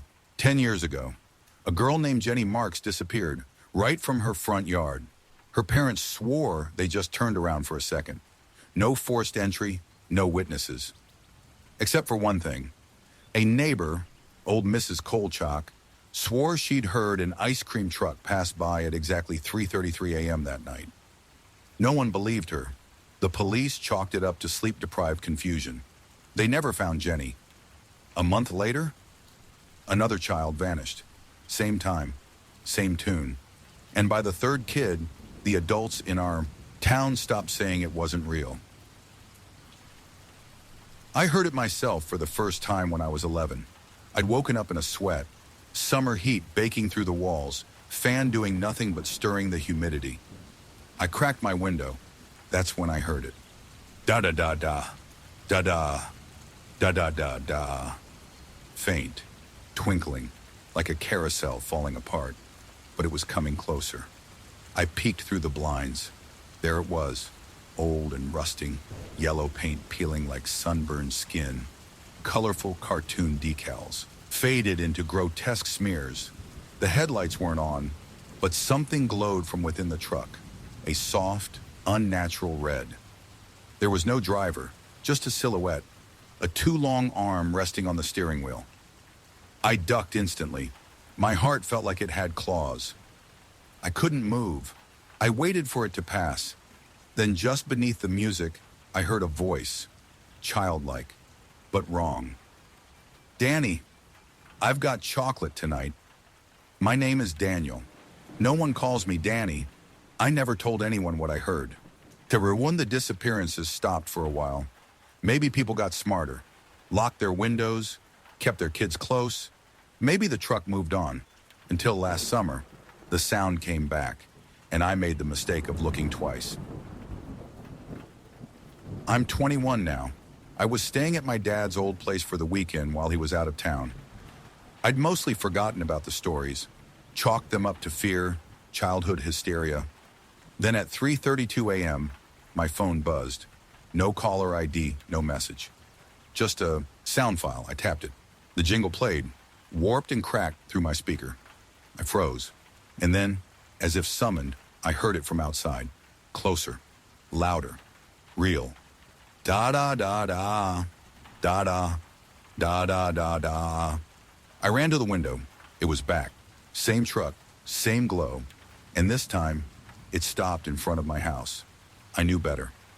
I did. I ducked. I shut off the lights. I locked the window. But then, something new. My phone buzzed again. A photo of me at the window, staring out, taken just seconds before. And a caption, "Look again."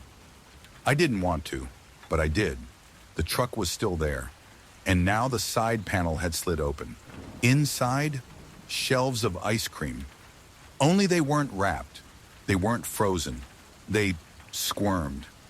Some looked like hands reaching up.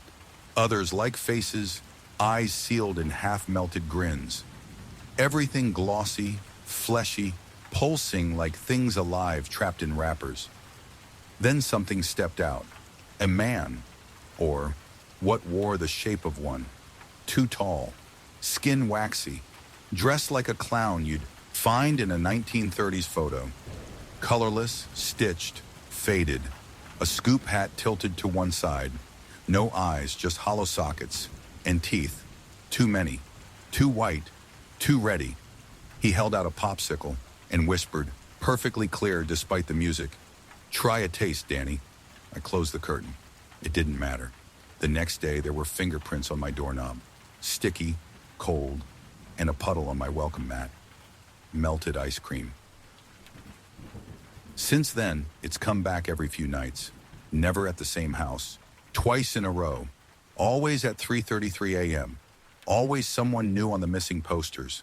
The police never talk about it anymore. No one does. But the rules are passed on. Silently. Like a curse. Kids leave drawings of the truck at school.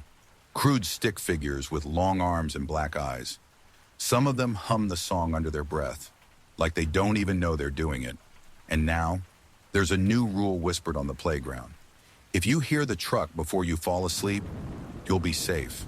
If you wake up to it, run. Last night, I fell asleep early. No music, no dream. At 3:33 a.m., I woke up. To my phone buzzing, a photo, the truck, in my driveway, with the caption, "One last scoop." Bucking, if I disappear, remember this. Don't follow the music. Don't eat what it offers. And whatever you do, don't let it learn your name. Story 21, The Whisper Tunnel.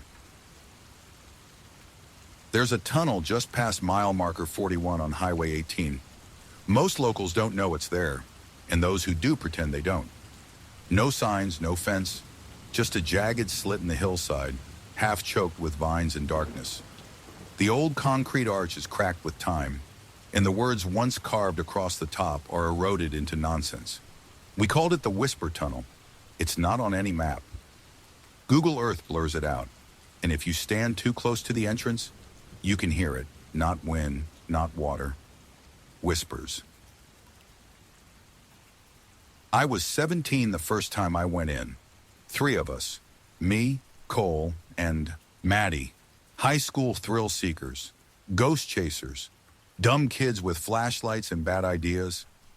Cole had heard about it from his cousin, said people went missing down there, said if you made it to the end, you'd come out changed. We thought he meant scared, scarred maybe, something cool to tell at parties. We didn't know he meant it literally. We parked by the road and hiked through brush until the mouth of the tunnel yawned up like a hungry god. It smelled like rot, old iron, wet, stone, and beneath it all, something sour, like breath that hadn't passed human lips in years. Cole was first in, flashlight beam cutting through the dark. Maddie hesitated. "I don't like it," she said. "Feels like it's listening." I laughed, nervously. That's the point, right? Then we went in. The tunnel was narrow, just wide enough to walk 2 across if you didn't mind touching shoulders. The walls were slick, carved with symbols, spirals, eyes, mouths. Some looked recent, others felt ancient. After the first 100 feet, the light from outside disappeared completely. Just us, our breath, our footsteps, and the sound of whispers. They came from everywhere. No words, just soft murmurs. Like someone muttering prayers you weren't meant to hear. The acoustics were wrong. Voices bounced the wrong way. Sometimes it sounded like they came from behind us. Sometimes from inside our heads. Cole turned and grinned. "This is sick." Maddie wasn't smiling. "Pretty." At the halfway point, we found the first shoe. Just sitting there. Red Converse, still tied. Dusty, but not rotted. Fresh enough. We looked around. Nothing else. Then more. A sock. A torn backpack.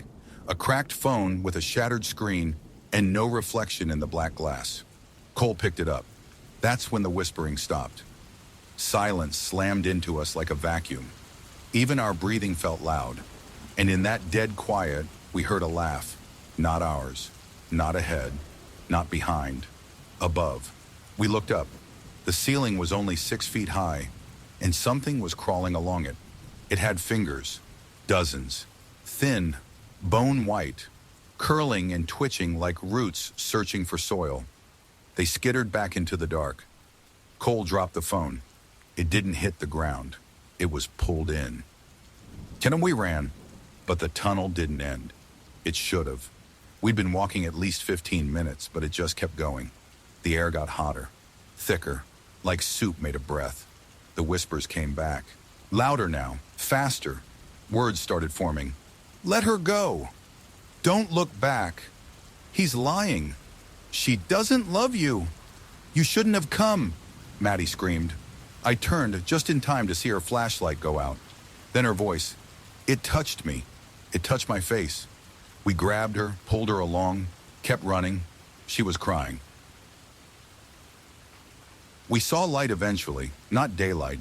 Something blue, pale, faint, like glowworms in a cave. It flickered at the far end like a false hope. We chased it.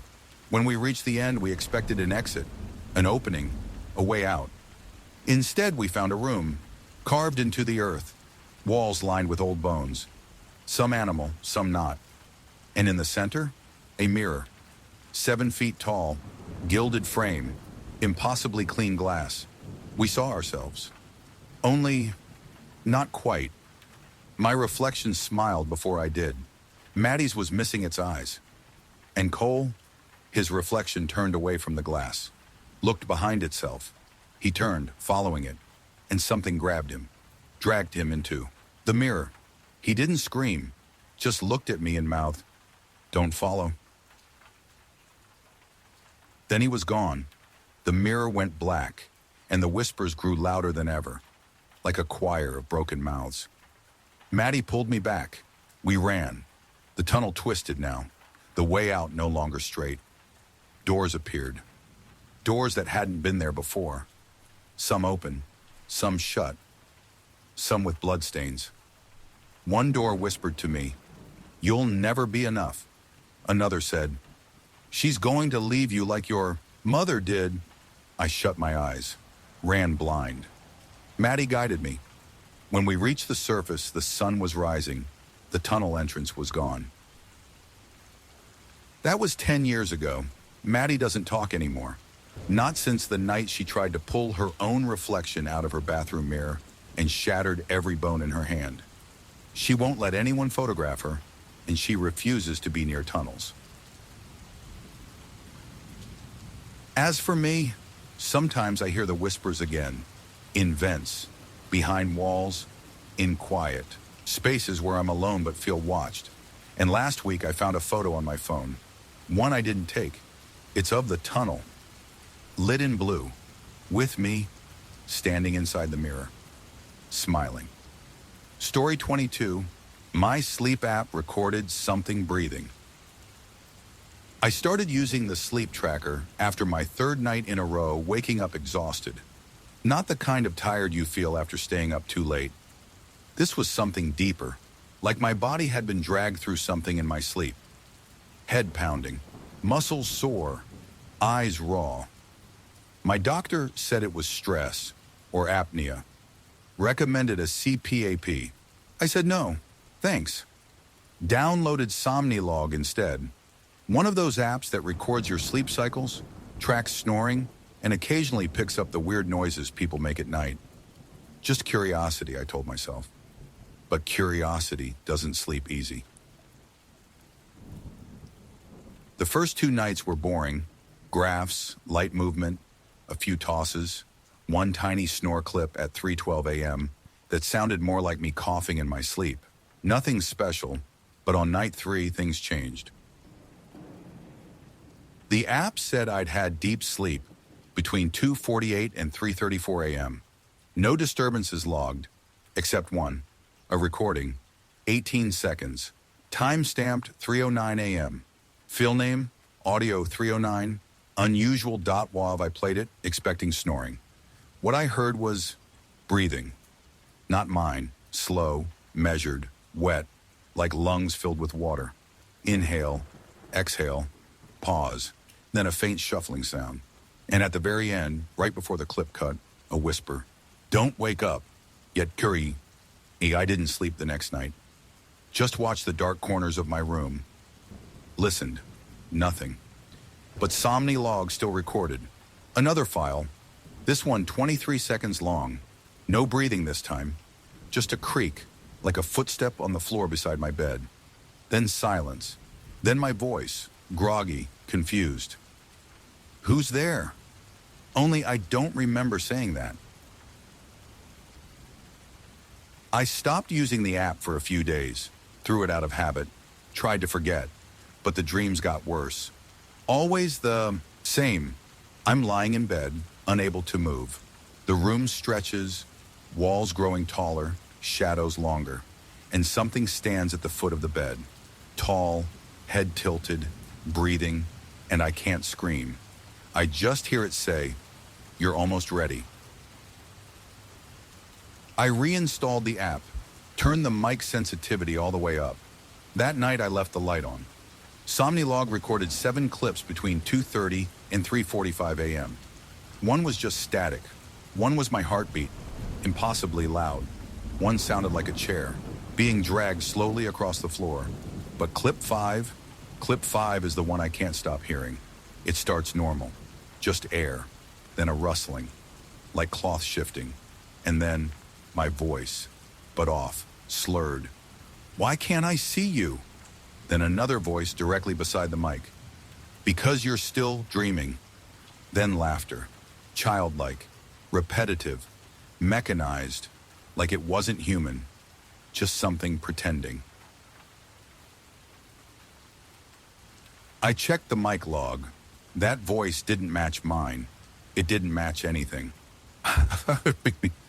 That day, I set up a webcam, pointed it at my bed, hit record, let Somnilog run too.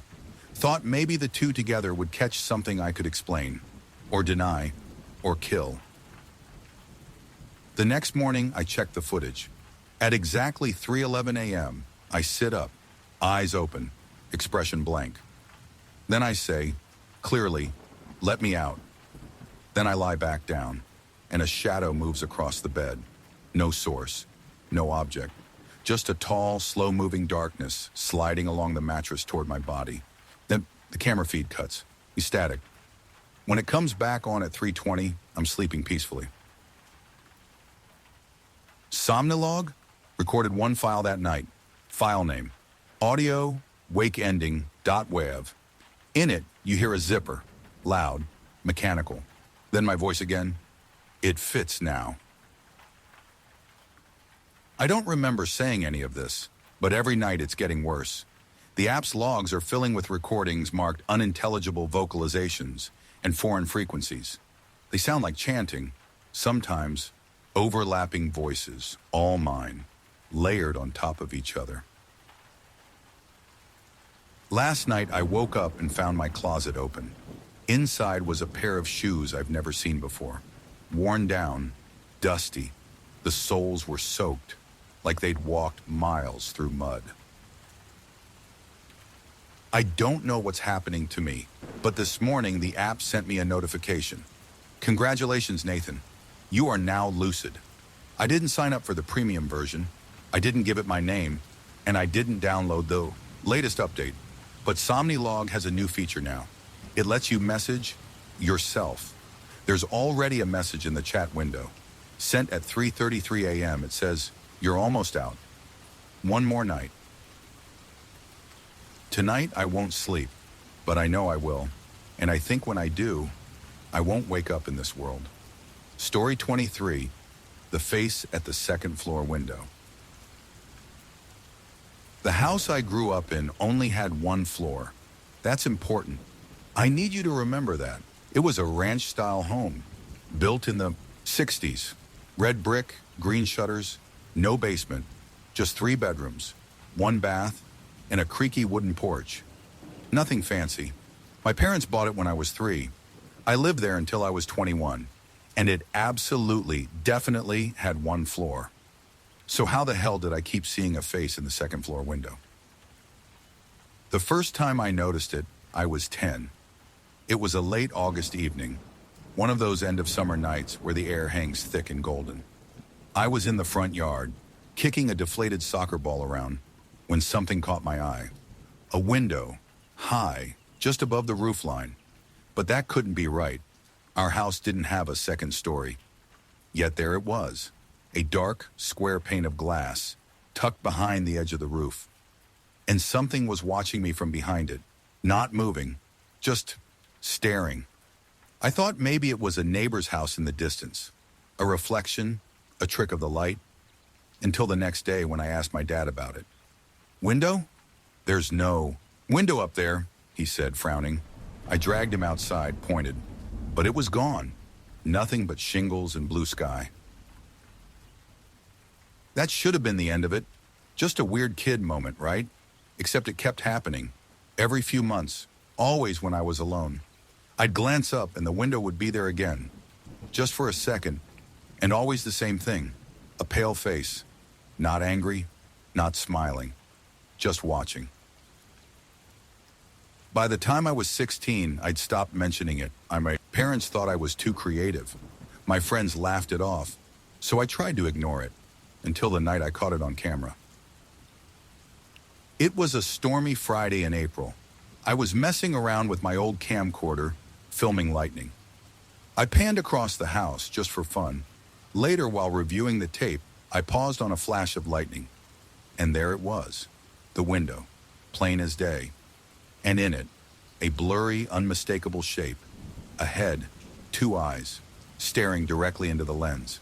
I screamed, dropped the camera. When I rewound it, gone. I started having dreams, always the same. I'm walking down a narrow hallway, wood paneling, carpet that feels too soft, and at the end, a door.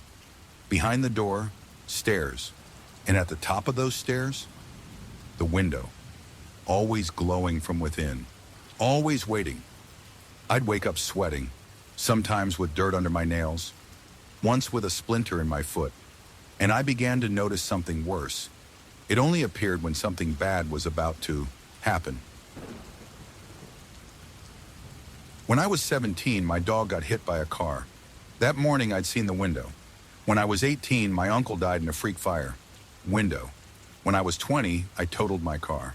3 days earlier, I'd seen the face again, this time smiling. I left the house at 21, didn't look back. Years passed. I moved to the city, got an apartment, a job, a life. The window faded from memory until last month when my mom called. "Your dad's gone," she said. "Heart attack." I went home for the funeral, and there it was. The house, unchanged, still 1 story tall. But that night, while unloading boxes from my car, I looked up, and I swear on my life, the second floor window was back. Only now, it was open. I told myself it was stress, grief, tricks of the mind. But on the third night, I heard something. A creaking overhead, footsteps, above me, in the ceiling, in a house that didn't have a second floor. I climbed into the attic thinking maybe raccoons or old pipes, but the attic was cold, empty, silent, until I turned around and saw a door in the far wall. New, painted white, too small for a person, but big enough for something to crawl through. I opened it. Inside, stairs, going up. I don't know what compelled me. Maybe I needed to know. Maybe I already did. Step by step, I climbed. The air changed, grew heavy, sweet, like rotting flowers. And at the top, I reached a landing. A narrow hallway, wood-paneled, carpet too soft, exactly like the dream. And at the end, the window, glowing. I stepped closer. The light inside flickered. I saw my reflection. But it wasn't me. It was older, tired, smiling. And then it whispered, from behind the glass, "It's your turn." I ran, tripped down the stairs, slammed the attic door behind me. That was 3 nights ago. I'm staying at a motel now, but when I look in the mirror, my reflection doesn't quite move right anymore. And last night, I dreamed of another house, 1 story, but a second-floor window, waiting. Story 24, The Storm Won't Leave My House.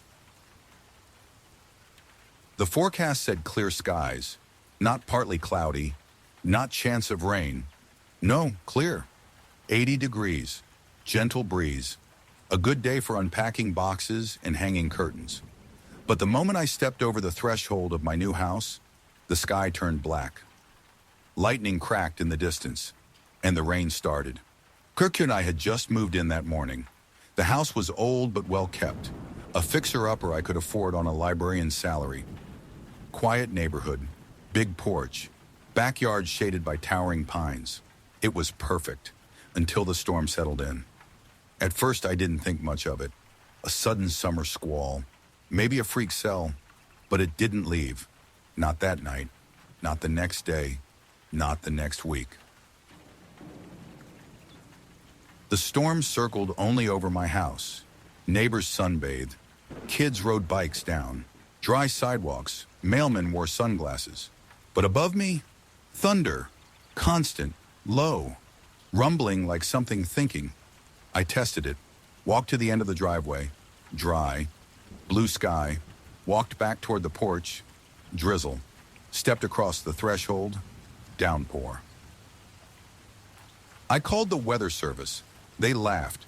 Said their radar showed nothing. I showed them videos. They said it must be a glitch, an optical illusion. I asked the neighbor, Mrs. Hayworth, sweet woman in her 70s, if she'd noticed anything strange. She said, "I wouldn't worry about it, dear," but her eyes didn't smile. The house didn't like me sleeping. Every night around 3 a.m., thunder snapped directly above my roof. It shook the walls, knocked picture frames to the floor, rattled the glass in the cabinets. I'd wake up gasping, heart pounding. Each time I'd find footprints on the hardwood outside my bedroom. Wet, bare, leading away from my door. On day 9, I found a note tucked under my welcome mat. No envelope, no name, just a single sentence. It rained when she died too. I asked the realtor if someone had passed away in the house. She went quiet. "Not in the house," she finally said. "In the yard. Lightning strike. Years ago." I asked for a name. She refused. But that night I heard whispering in the attic. Not words, just breathe. Wet, broken, and far too close. I don't go up there anymore. On day 12, the lights flickered. I heard a voice in the static. It said, "You let her drown." I don't know who her is. I've never let anyone drown, but I've started having dreams. Memories I don't recognize. Standing in a lake, water up to my chest, holding someone under. Hands pressed to shoulders. Laughter echoing off the trees until the laughter stops. Last night, the storm moved inside. Rain poured down the hallway ceiling. Thunder cracked from the kitchen. Cabinets.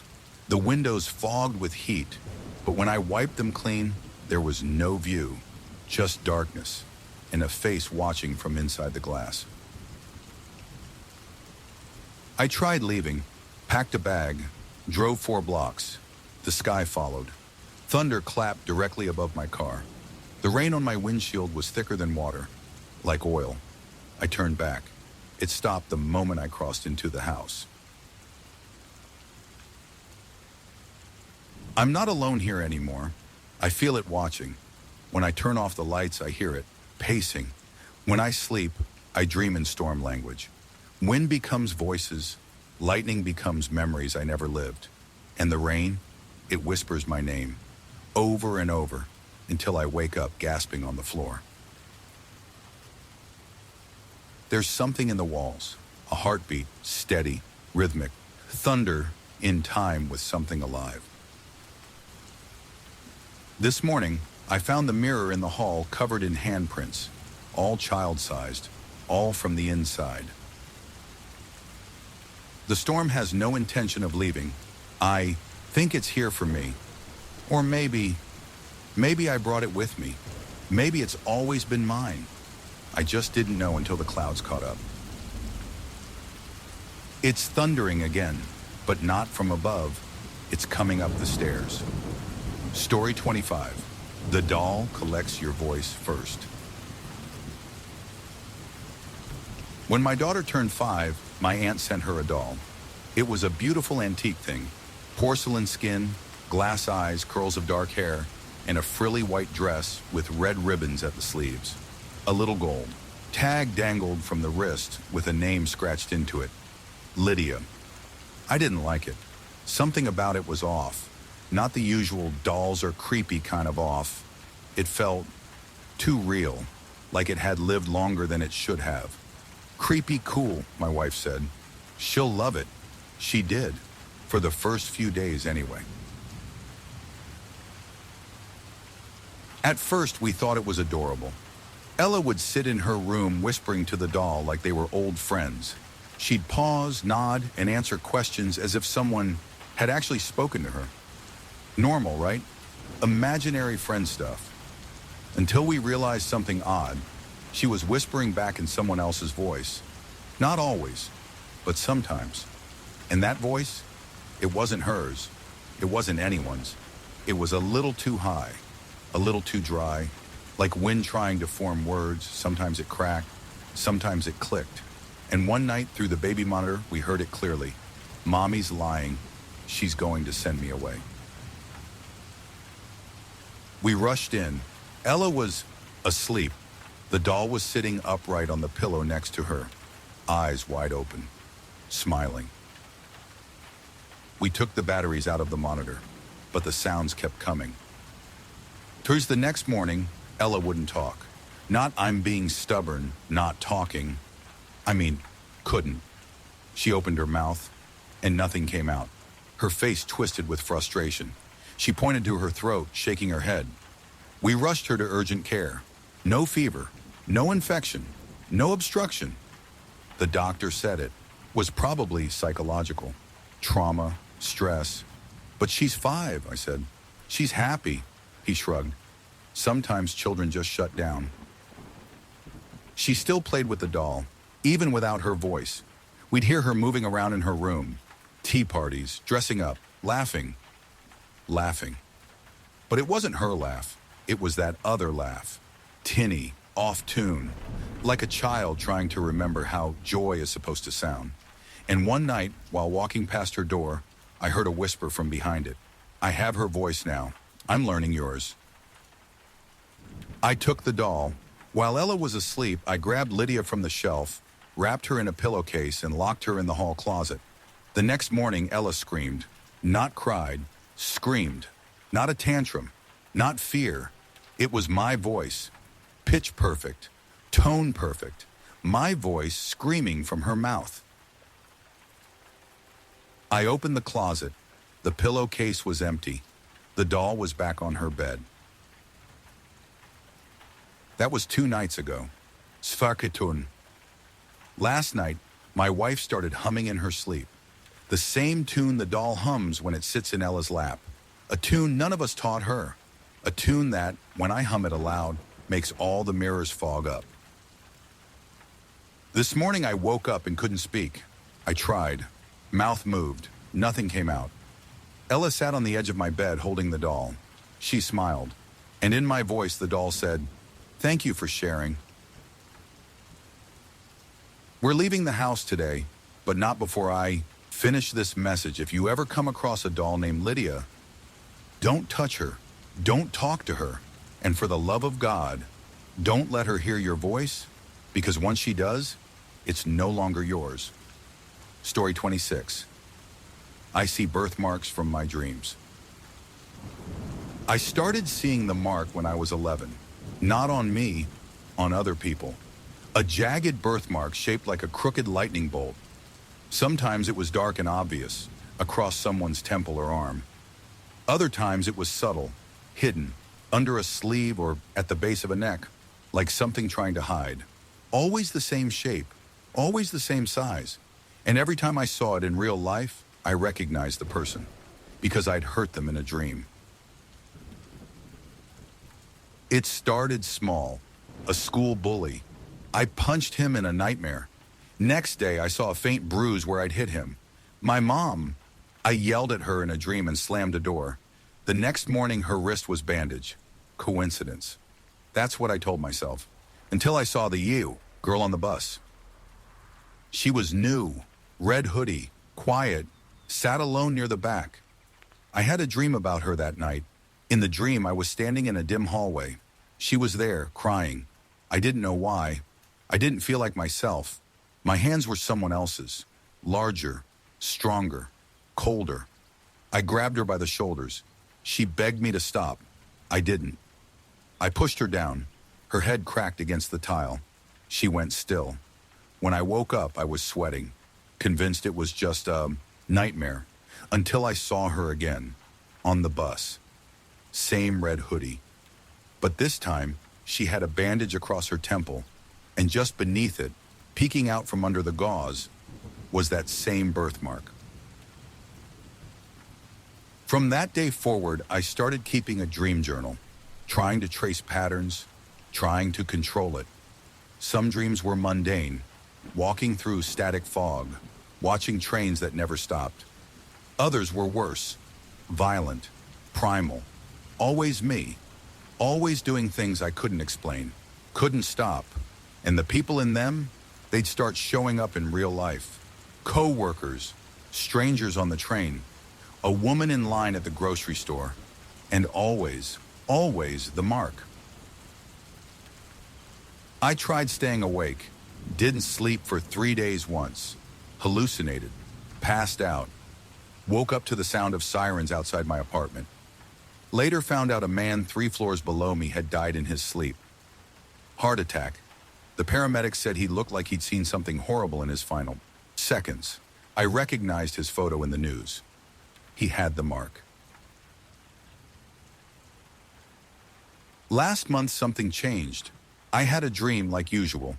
Only this time, I wasn't hurting anyone. Someone was hurting me.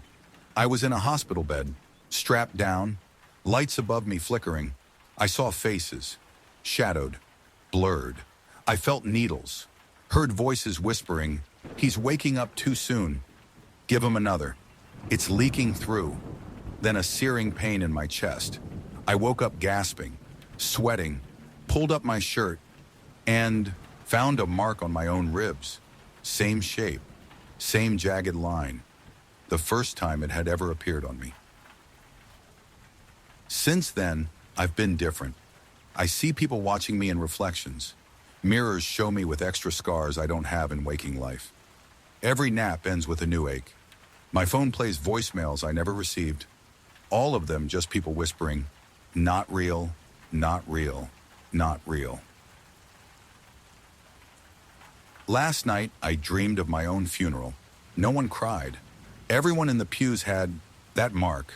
And in the casket, it wasn't a body, it was me. Wide awake, eyes open, smiling. I don't think these are dreams anymore. I think I'm slipping between places, realities, where choices I don't remember leave damage, where versions of me do things I'd never consider. But the people, they're always the same, marked, waiting, watching. Today, I saw a stranger on the subway. She smiled at me, said, "You hurt me in Denver." I've never been to Denver, but she had the mark. I don't know how many versions of me are out there, but I'm starting to believe the mark isn't a scar. It's a warning. And now that I have it too, I think my time's almost up. Story 27. The mirror in the motel room shows tomorrow. I didn't mean to stay at the Grayson Pines Motel. It wasn't on my map. My GPS had rerouted me off the main highway due to a supposed accident. I hadn't seen another car in over an hour when the neon flicker caught my eye, dull red, buzzing, just barely hanging on. Grayson Penesmote Eel, Vassi in C. I was too tired to keep driving. I pulled in. The woman at the front desk didn't say much. No small talk, no ID needed. Just handed me a key with a chipped fob labeled Room 7 and said, "Checkouts whenever you feel ready." Odd, but cheap. So I stayed. And that's when I saw the mirror. The room was forgettable. Cigarette-stained curtains, thin mattress, one flickering bulb. But the mirror, it hung over the dresser, large and perfectly clean, despite everything else being coated in a film of grime. It was already weird that I couldn't see myself in it clearly. The reflection was off, a second slower, like an old video buffering. I reached for my toothbrush and my reflection lagged behind. I smiled and it frowned. I blinked and it didn't. Then it mouthed something I couldn't hear. That's when I turned and left the room. Slept in my car. The next morning, I gathered my things ready to leave. But curiosity is a stubborn, stupid thing. I went back inside the room, stared into the mirror. My reflection stood perfectly still, even as I moved. Then it stepped forward, closer to the glass, and what I saw made my blood run cold. My reflection was wearing different clothes than I was. A different shirt, a cut across the brow I didn't have, dirt on my collar. Then I noticed the clock on the nightstand in the mirror. It read 6:44 a.m., but mine read 6:12 a.m. The mirror was showing tomorrow. No, I didn't believe it at first.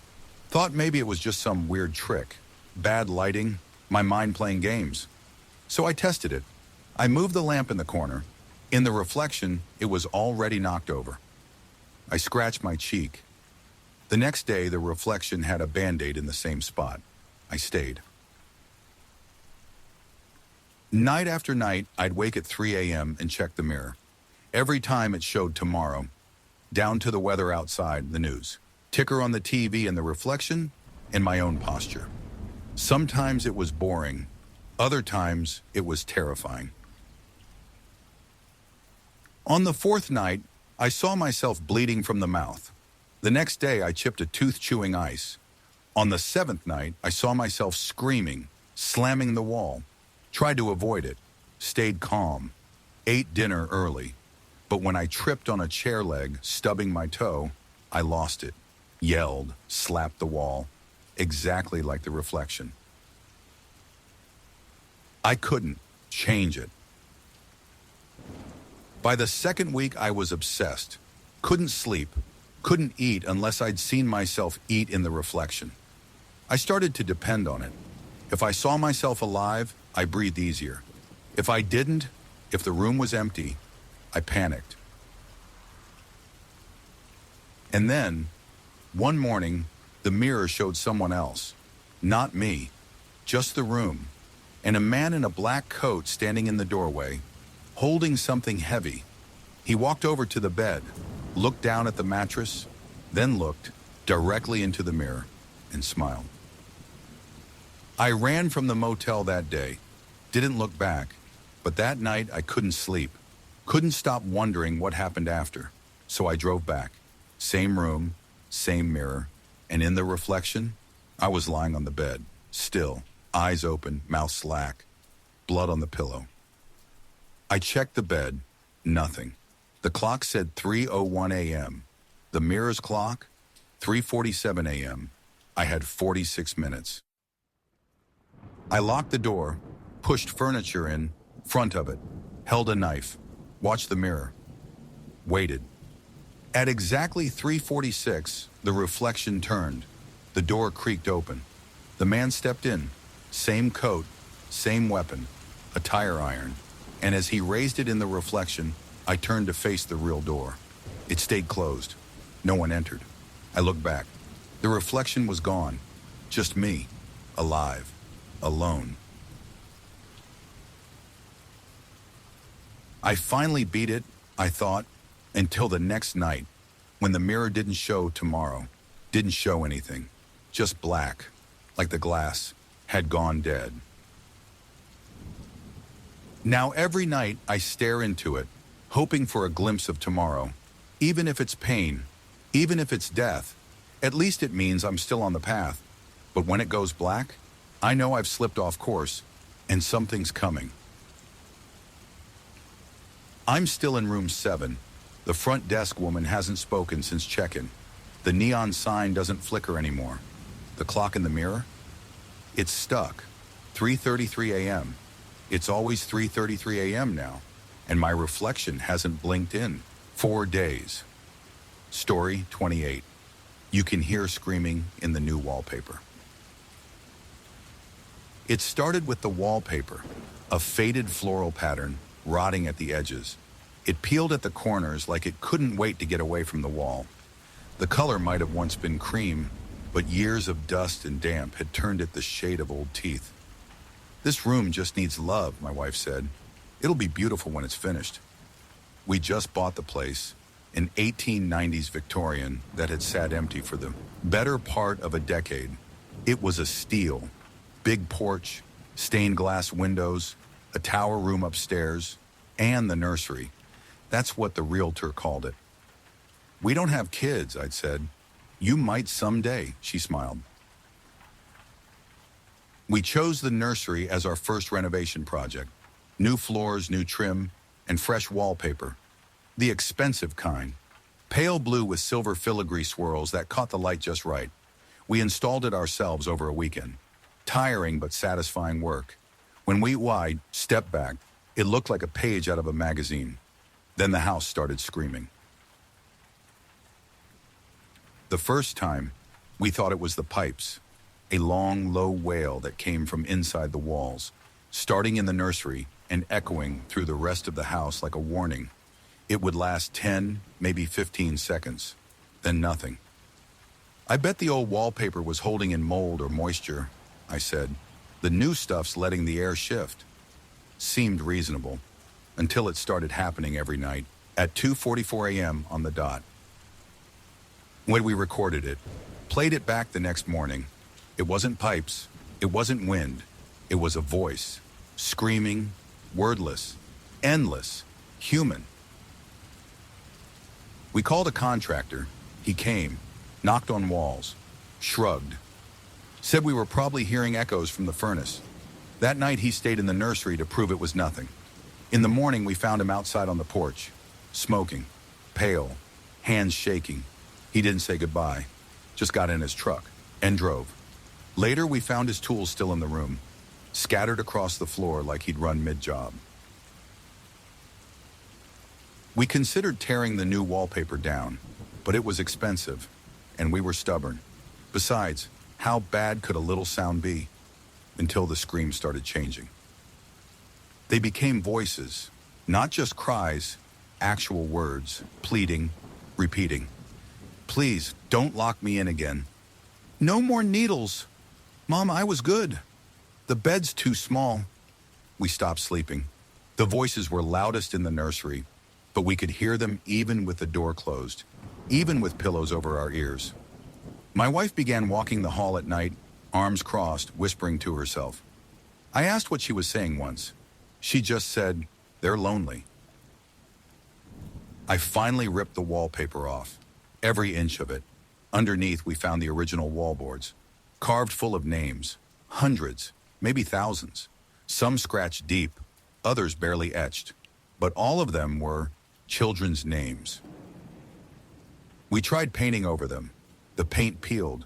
We covered them with paneling. It warped. And still, every night at 2:44, the screams returned. Louder now, longer, angrier. I started hearing them during the day, in my office, at the store, in the shower. They were following me. My wife stopped talking completely. She just sat in the nursery during the day now, tracing the old name carvings with her fingers like they were braille. One day I walked in and saw her humming, cradling something that wasn't there.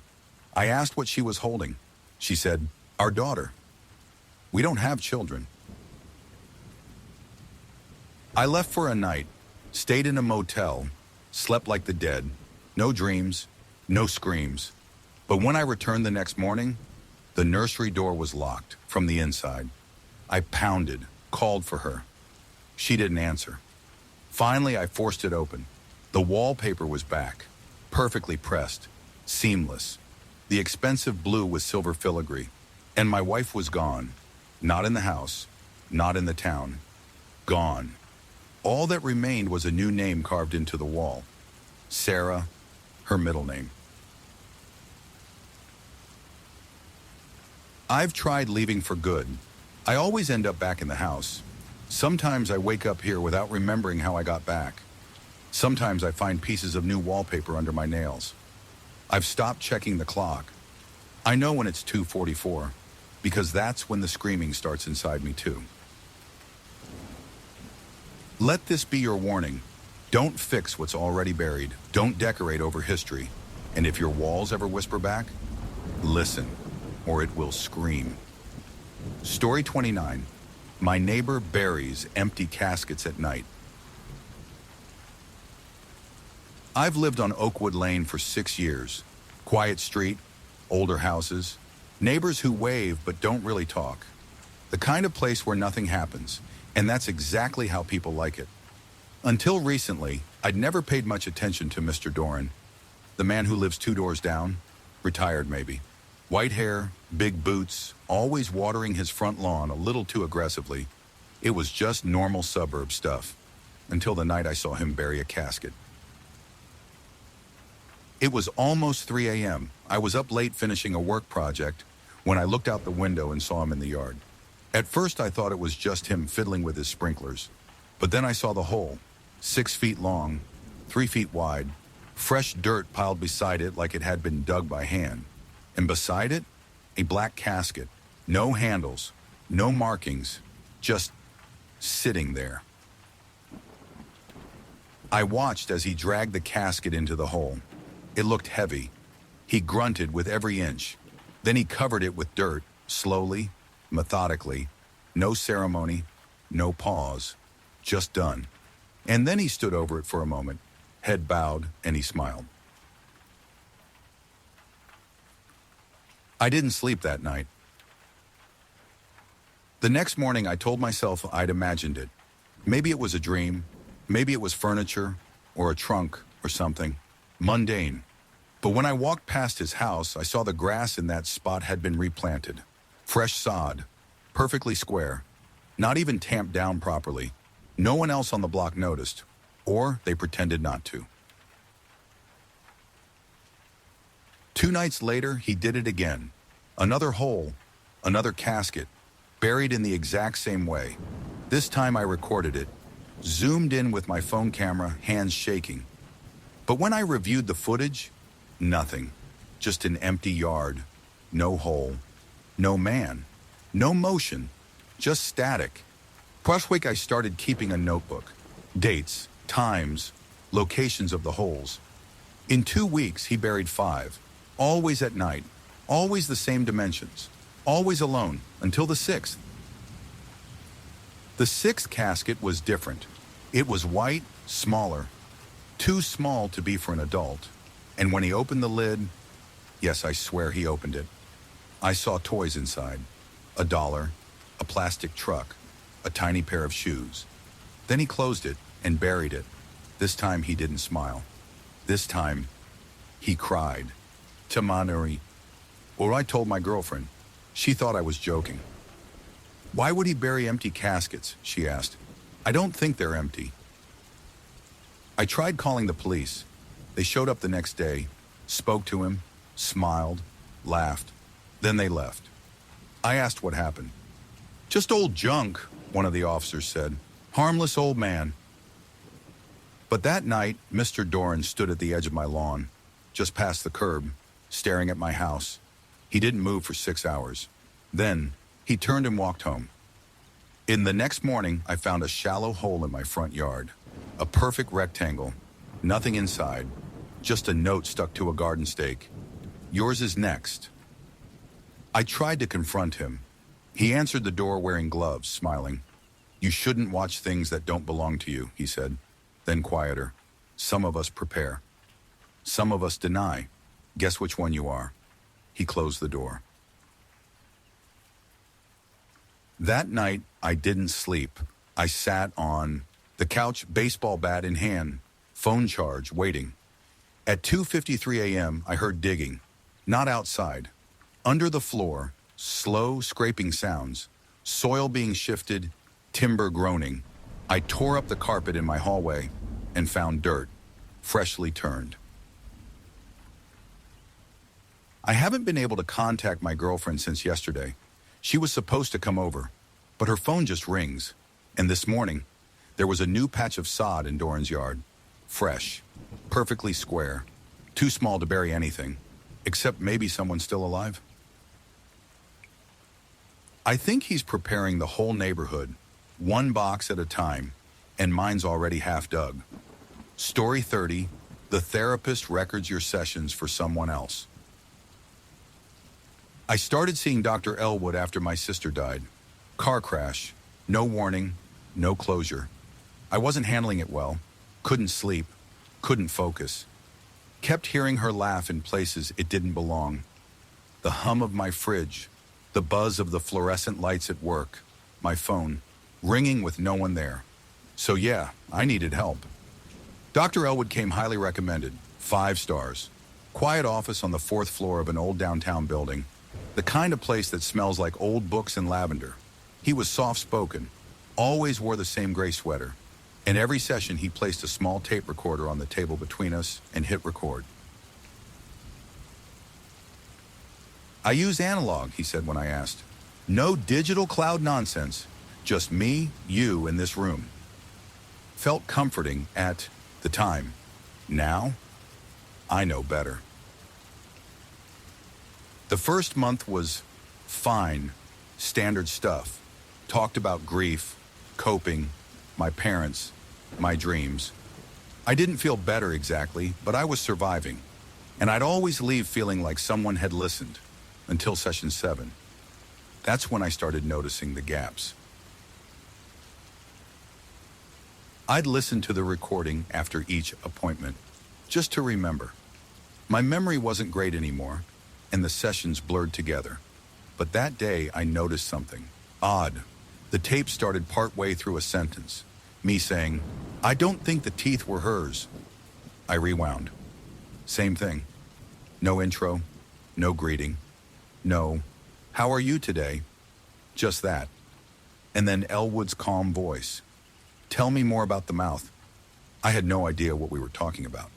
I listened to the rest of the tape. It was me describing something I never remembered dreaming. A hallway, white walls, a woman crawling on all fours, eyes gone, mouth stretching wider than possible, and teeth, hundreds of them clicking like insects. At one point, I laughed, but it wasn't me. Not really. I confronted Elwood at the next session. I don't remember any of what I said last time. He didn't blink. Memory loss is common with trauma, but the dreams, the hallway, the woman, that's not mine. He tilted his head, then asked, "How do you know?" After that, things got worse. Every recording was more bizarre. Me talking about people I didn't know, places I'd never been, describing events in great detail, down to smells, colors, sounds that had no connection to my life. Once I described drowning in a green-tiled bathroom while something behind the curtain whispered lullabies. Another time, I described my own funeral, who showed up, what they said, what my sister's ashes looked like in the urn. And every time Elwood would say, "Good, keep going." Then I listened to session 9. About 5 minutes in, I heard a second voice. Not mine, not Elwood's. A whisper, soft, slurred, but layered into the recording under my words. It said, "He's telling them your dreams." I paused the tape, rewound, listened again, and this time it said, "You're not alone in there." I went to the building early before my next session, snooped a bit. Elwood's name wasn't on the directory. The office door was locked. No plaque, no suite number. I knocked. No answer. I left. That night I dreamed of the woman with no eyes again. Only this time she spoke, in Elwood's voice. "Keep talking. He likes it when you talk." I didn't go back, but I kept the tapes, started cataloging them, studying them. Each had hidden voices layered under the surface. Not always the same. Some were children, some sobbing, some laughing, and some, the worst ones, were me. Saying things I'd never said, begging to wake up, begging to stop. Then the phone calls started, always from blocked numbers, always just recordings of my sessions playing back, sometimes before I'd even had them. I tried destroying the tapes, burned them. They melted, but the next morning, they were back on my kitchen table, labeled, clean, ready. I went back to the office. It wasn't there. Suite 407 no longer existed. The building manager said that floor was condemned 5 years ago. Now, every night at 3:13 a.m., I hear the click of a tape recorder in my room, even if I'm awake, even if I'm not alone. Click, then my voice whispering, "Session continuing." And something answers back, something recording me from the other side. I don't think Elwood was ever real, or if he was, he's just a conduit now, a recorder, and I'm just a channel for other lives, other deaths, other dreams. If someone ever sits you in a quiet room and presses play on a tape you don't remember making, don't listen, because once you hear your voice say something you didn't say, it's already too late. Story 31. There's a room in my house that doesn't exist on the blueprints. I bought the house for the closet. That sounds stupid, I know. But after months of touring cookie-cutter homes and hollow condos, this one caught my eye. A restored Victorian with charm, character, and a walk-in closet the size of a bedroom. I remember standing in it during the open house, already picturing shoe racks, shelves, space to breathe. What I didn't know then was that the closet would be the entry point, and that the room behind it wasn't supposed to be there. The first clue came while I was reviewing the blueprints. I'd requested the original architectural plans from the city, just for fun. I'm weird like that. I love seeing how things fit together, how space is organized. But something didn't line up. The closet took up roughly 10 feet on the blueprint. In real life, more like 14. That wasn't just a rounding error, that was 4 feet of missing space. I double-checked, measured again. The numbers didn't lie. There was a wall where there shouldn't be. That night, I knocked on the back panel of the closet. It sounded hollow. I ran my fingers along the seams, barely perceptible lines where paint met drywall. At the bottom corner, near the floor, I found it. A tiny recessed button. I pressed it, and the wall clicked open. Behind it, a door. Old, wooden, faded red paint. No knob, just a hole where one might have been. The air that came out was cold, still, like it hadn't been touched in years, or longer. I closed it. Didn't sleep well that night. I tried to forget about it, told myself I'd imagine the whole thing, until I started hearing things behind the closet wall. Soft thuds, scratches, occasionally the unmistakable sound of breathing, deep and slow, like someone asleep on the other side. On the third night, I opened the hidden door and stepped inside. The room was small, dusty, wood-paneled walls with peeling wallpaper, that 1940s floral stuff that turns gray with time.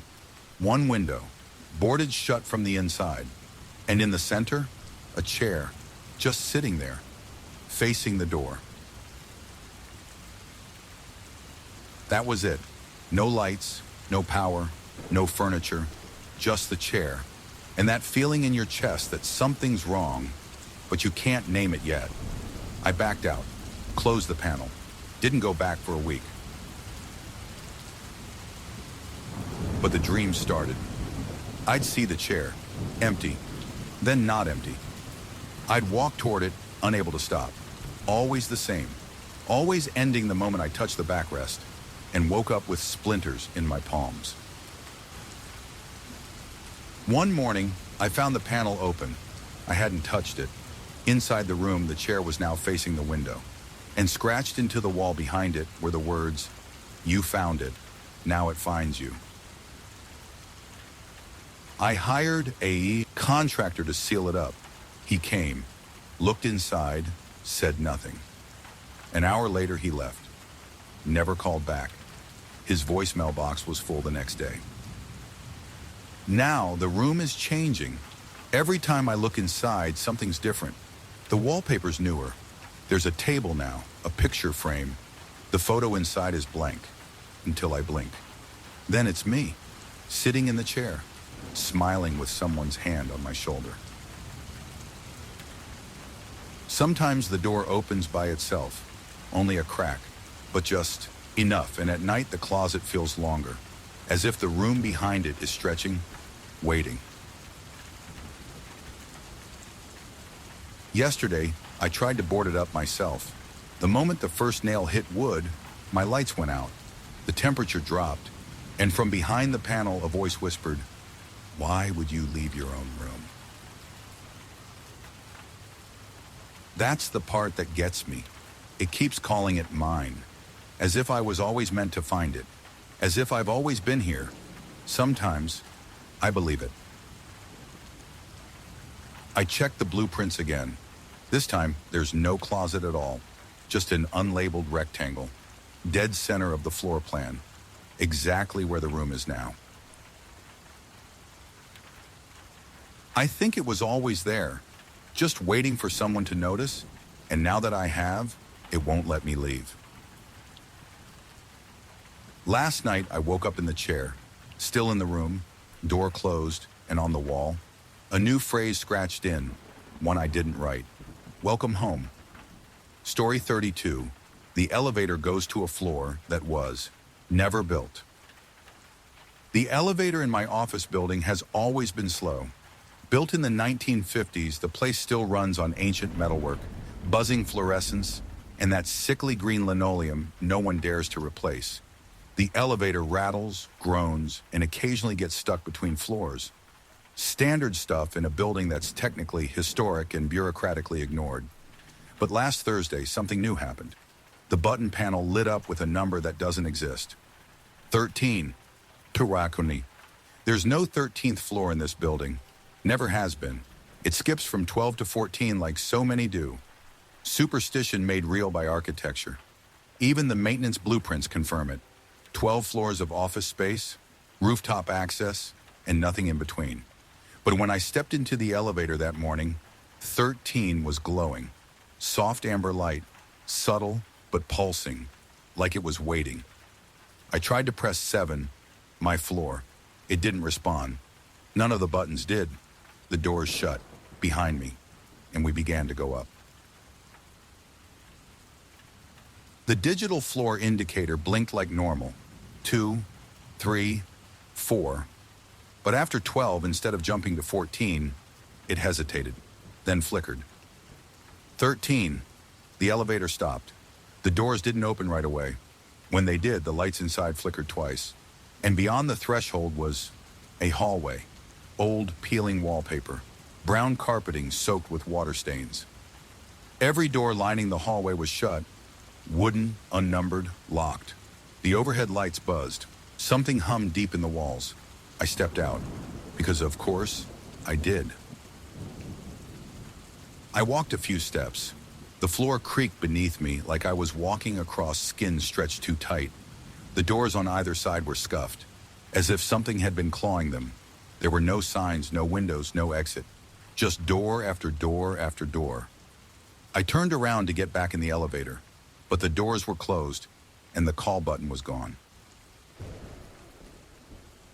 I knocked on the first door. No response. The second, a sound. Footsteps. Soft, shuffling. Just beyond. Then silence. I don't know how long I wandered that floor. Minutes, hours. My watch had stopped. My phone had no signal. The hallway just kept looping. I marked a wall with my keys, a scratch in the paint. 10 minutes later, I passed the same mark again. The exact same. Eventually, I saw light coming from under one of the doors. Warm, flickering, like candlelight. I opened it and found an office. Modern desk, laptop, coffee mug with number 1 dad on it. Framed photo of a woman and 2 kids. Everything was covered in a layer of dust, but the chair behind the desk was still warm. The laptop, still open. The screensaver spun once, then blinked to a single open file, a list of names, dozens, hundreds, all with checked in stamped next to them. And at the bottom, my name, with the timestamp, 1313, 13th floor. I closed the laptop, heard something behind me, turned. A man was standing in the doorway, or what used to be one. His suit was tattered, face gray, eyes wrong, empty, like TV static had taken the place of pupils. He opened his mouth, and I heard elevator chimes, the kind that play when you reach your floor. He smiled, then said, "You belong here now." I ran. The hallway didn't end. The doors warped as I passed them, bulging like lungs, exhaling hot breath that smelled like printer toner and mildew. I screamed, and the walls screamed back. Somehow, I made it back to the elevator. The doors were open this time. Inside stood me, or something wearing my face. It smiled, tilted its head. "This is where you get off." I lunged inside, slammed the close door button. The doppelganger didn't follow. The doors shut. The elevator dropped. Fast. Too fast. I blacked out somewhere between floors.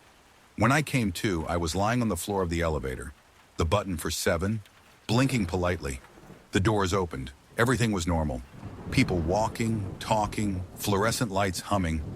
But when I looked down at my hand, my access badge had changed.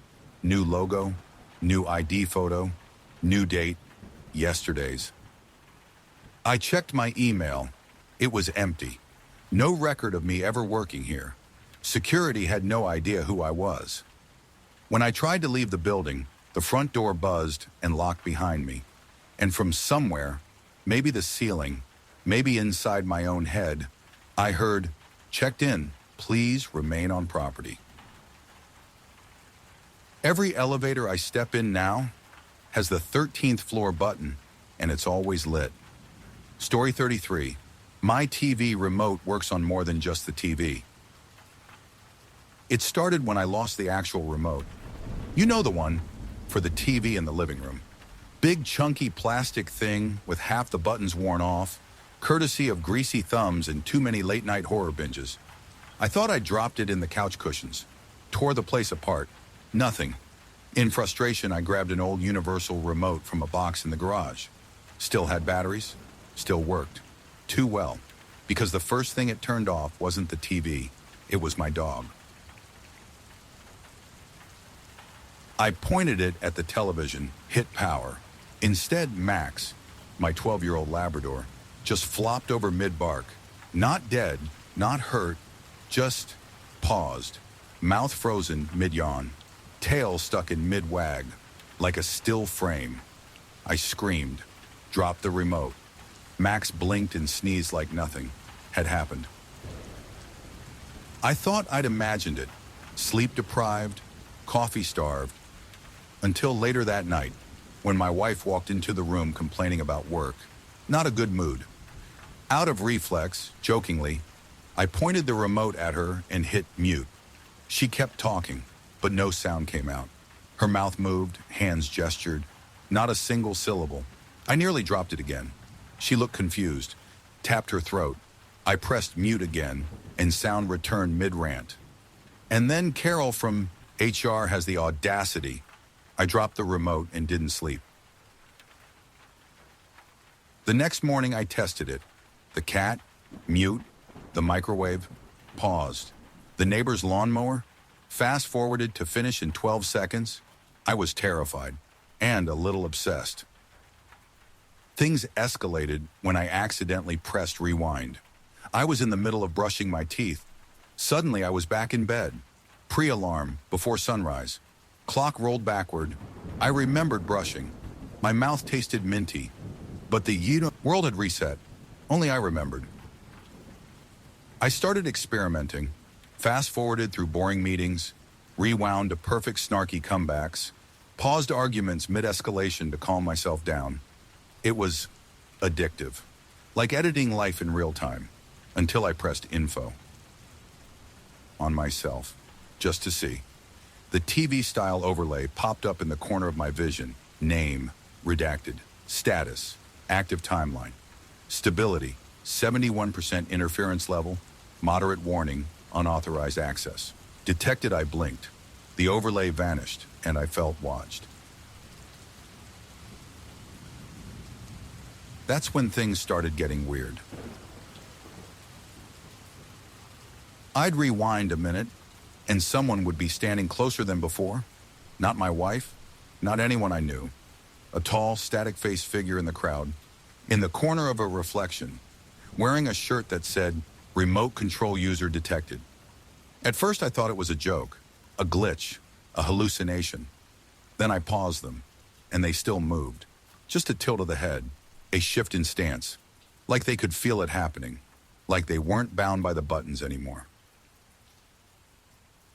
One night I woke up with the remote in my hand and no memory of picking it up. My wife was standing at the foot of the bed, staring. I hit play. She blinked, turned around, and walked back to the kitchen, unaware she'd stopped, unaware I'd ever done anything. I started crying, but the remote offered subtitles: sobbing, regret, volume, moderate. I tried, throwing it out, dropped it in a sewer grate, crushed it with a hammer, set it on fire. It always came back, always in the same place, sitting on top of the TV, waiting. Last night I pressed menu. A list appeared in the air. Resume life, skip to end view. Deleted scenes, select alternate timeline, surrender remote. My thumb hovered. I selected view deleted scenes. I saw my own funeral, family crying, wife giving a eulogy.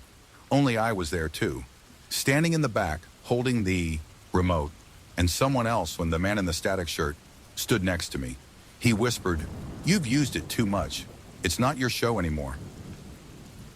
This morning, my wife is gone. No trace, no memory of her, except on the remote, under previously on. She's there, paused, frozen in time in our kitchen, coffee in hand. I can't press play. The button's grayed out. Now everything glitches. Time skips. I wake up in places I didn't walk into. My reflection sometimes mouths things out of sync. And on the remote, there's a new button. I've never pressed it before. It's red and labeled Live. I don't know what it'll do, but I think it's the only way out. If I don't press it soon, I think the show's going to end, and I won't be the one writing the credits.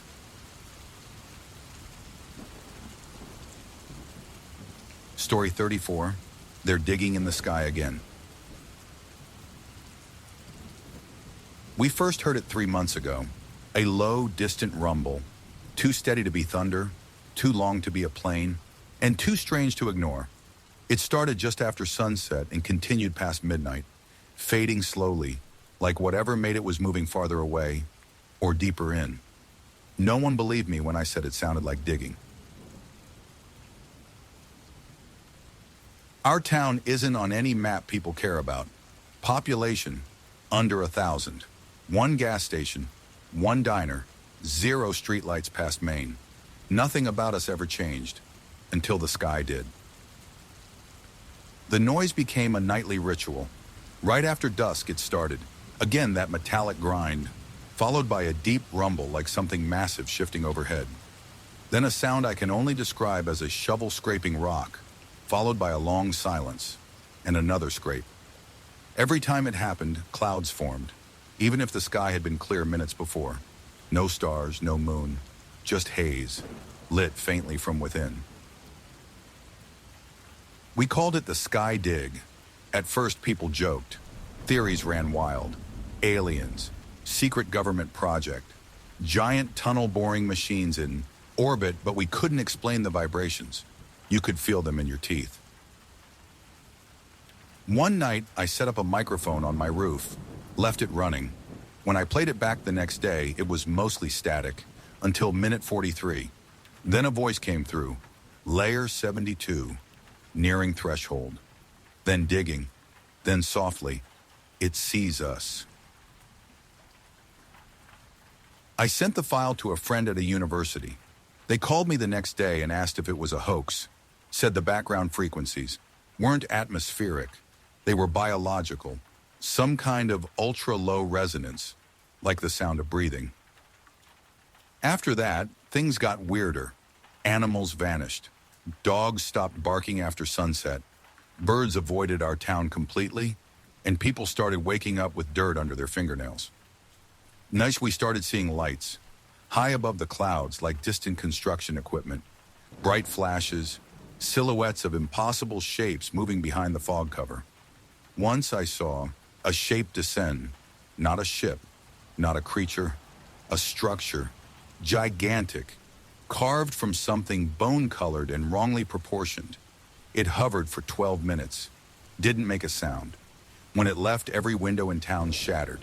No wind, just resonance.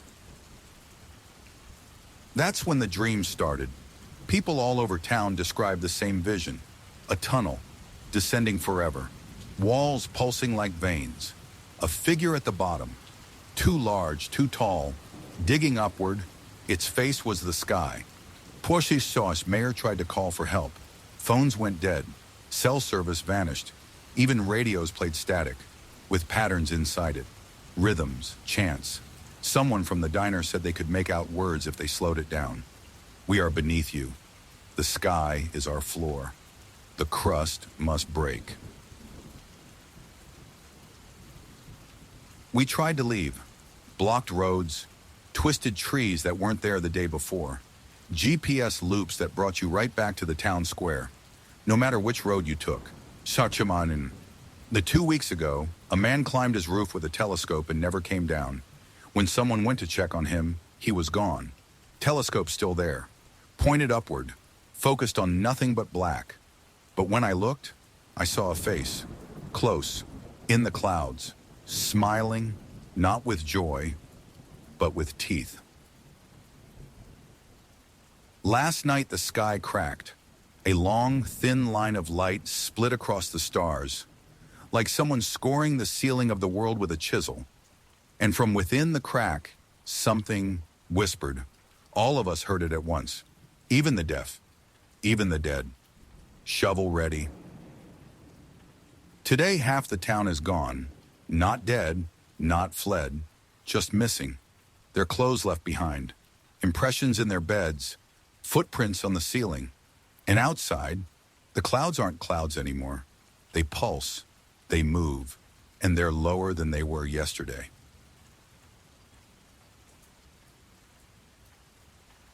I don't think they're digging in the sky anymore. I think the sky was always dirt, and we're just something being uncovered, layer by layer, like fossils, like rot, like a warning.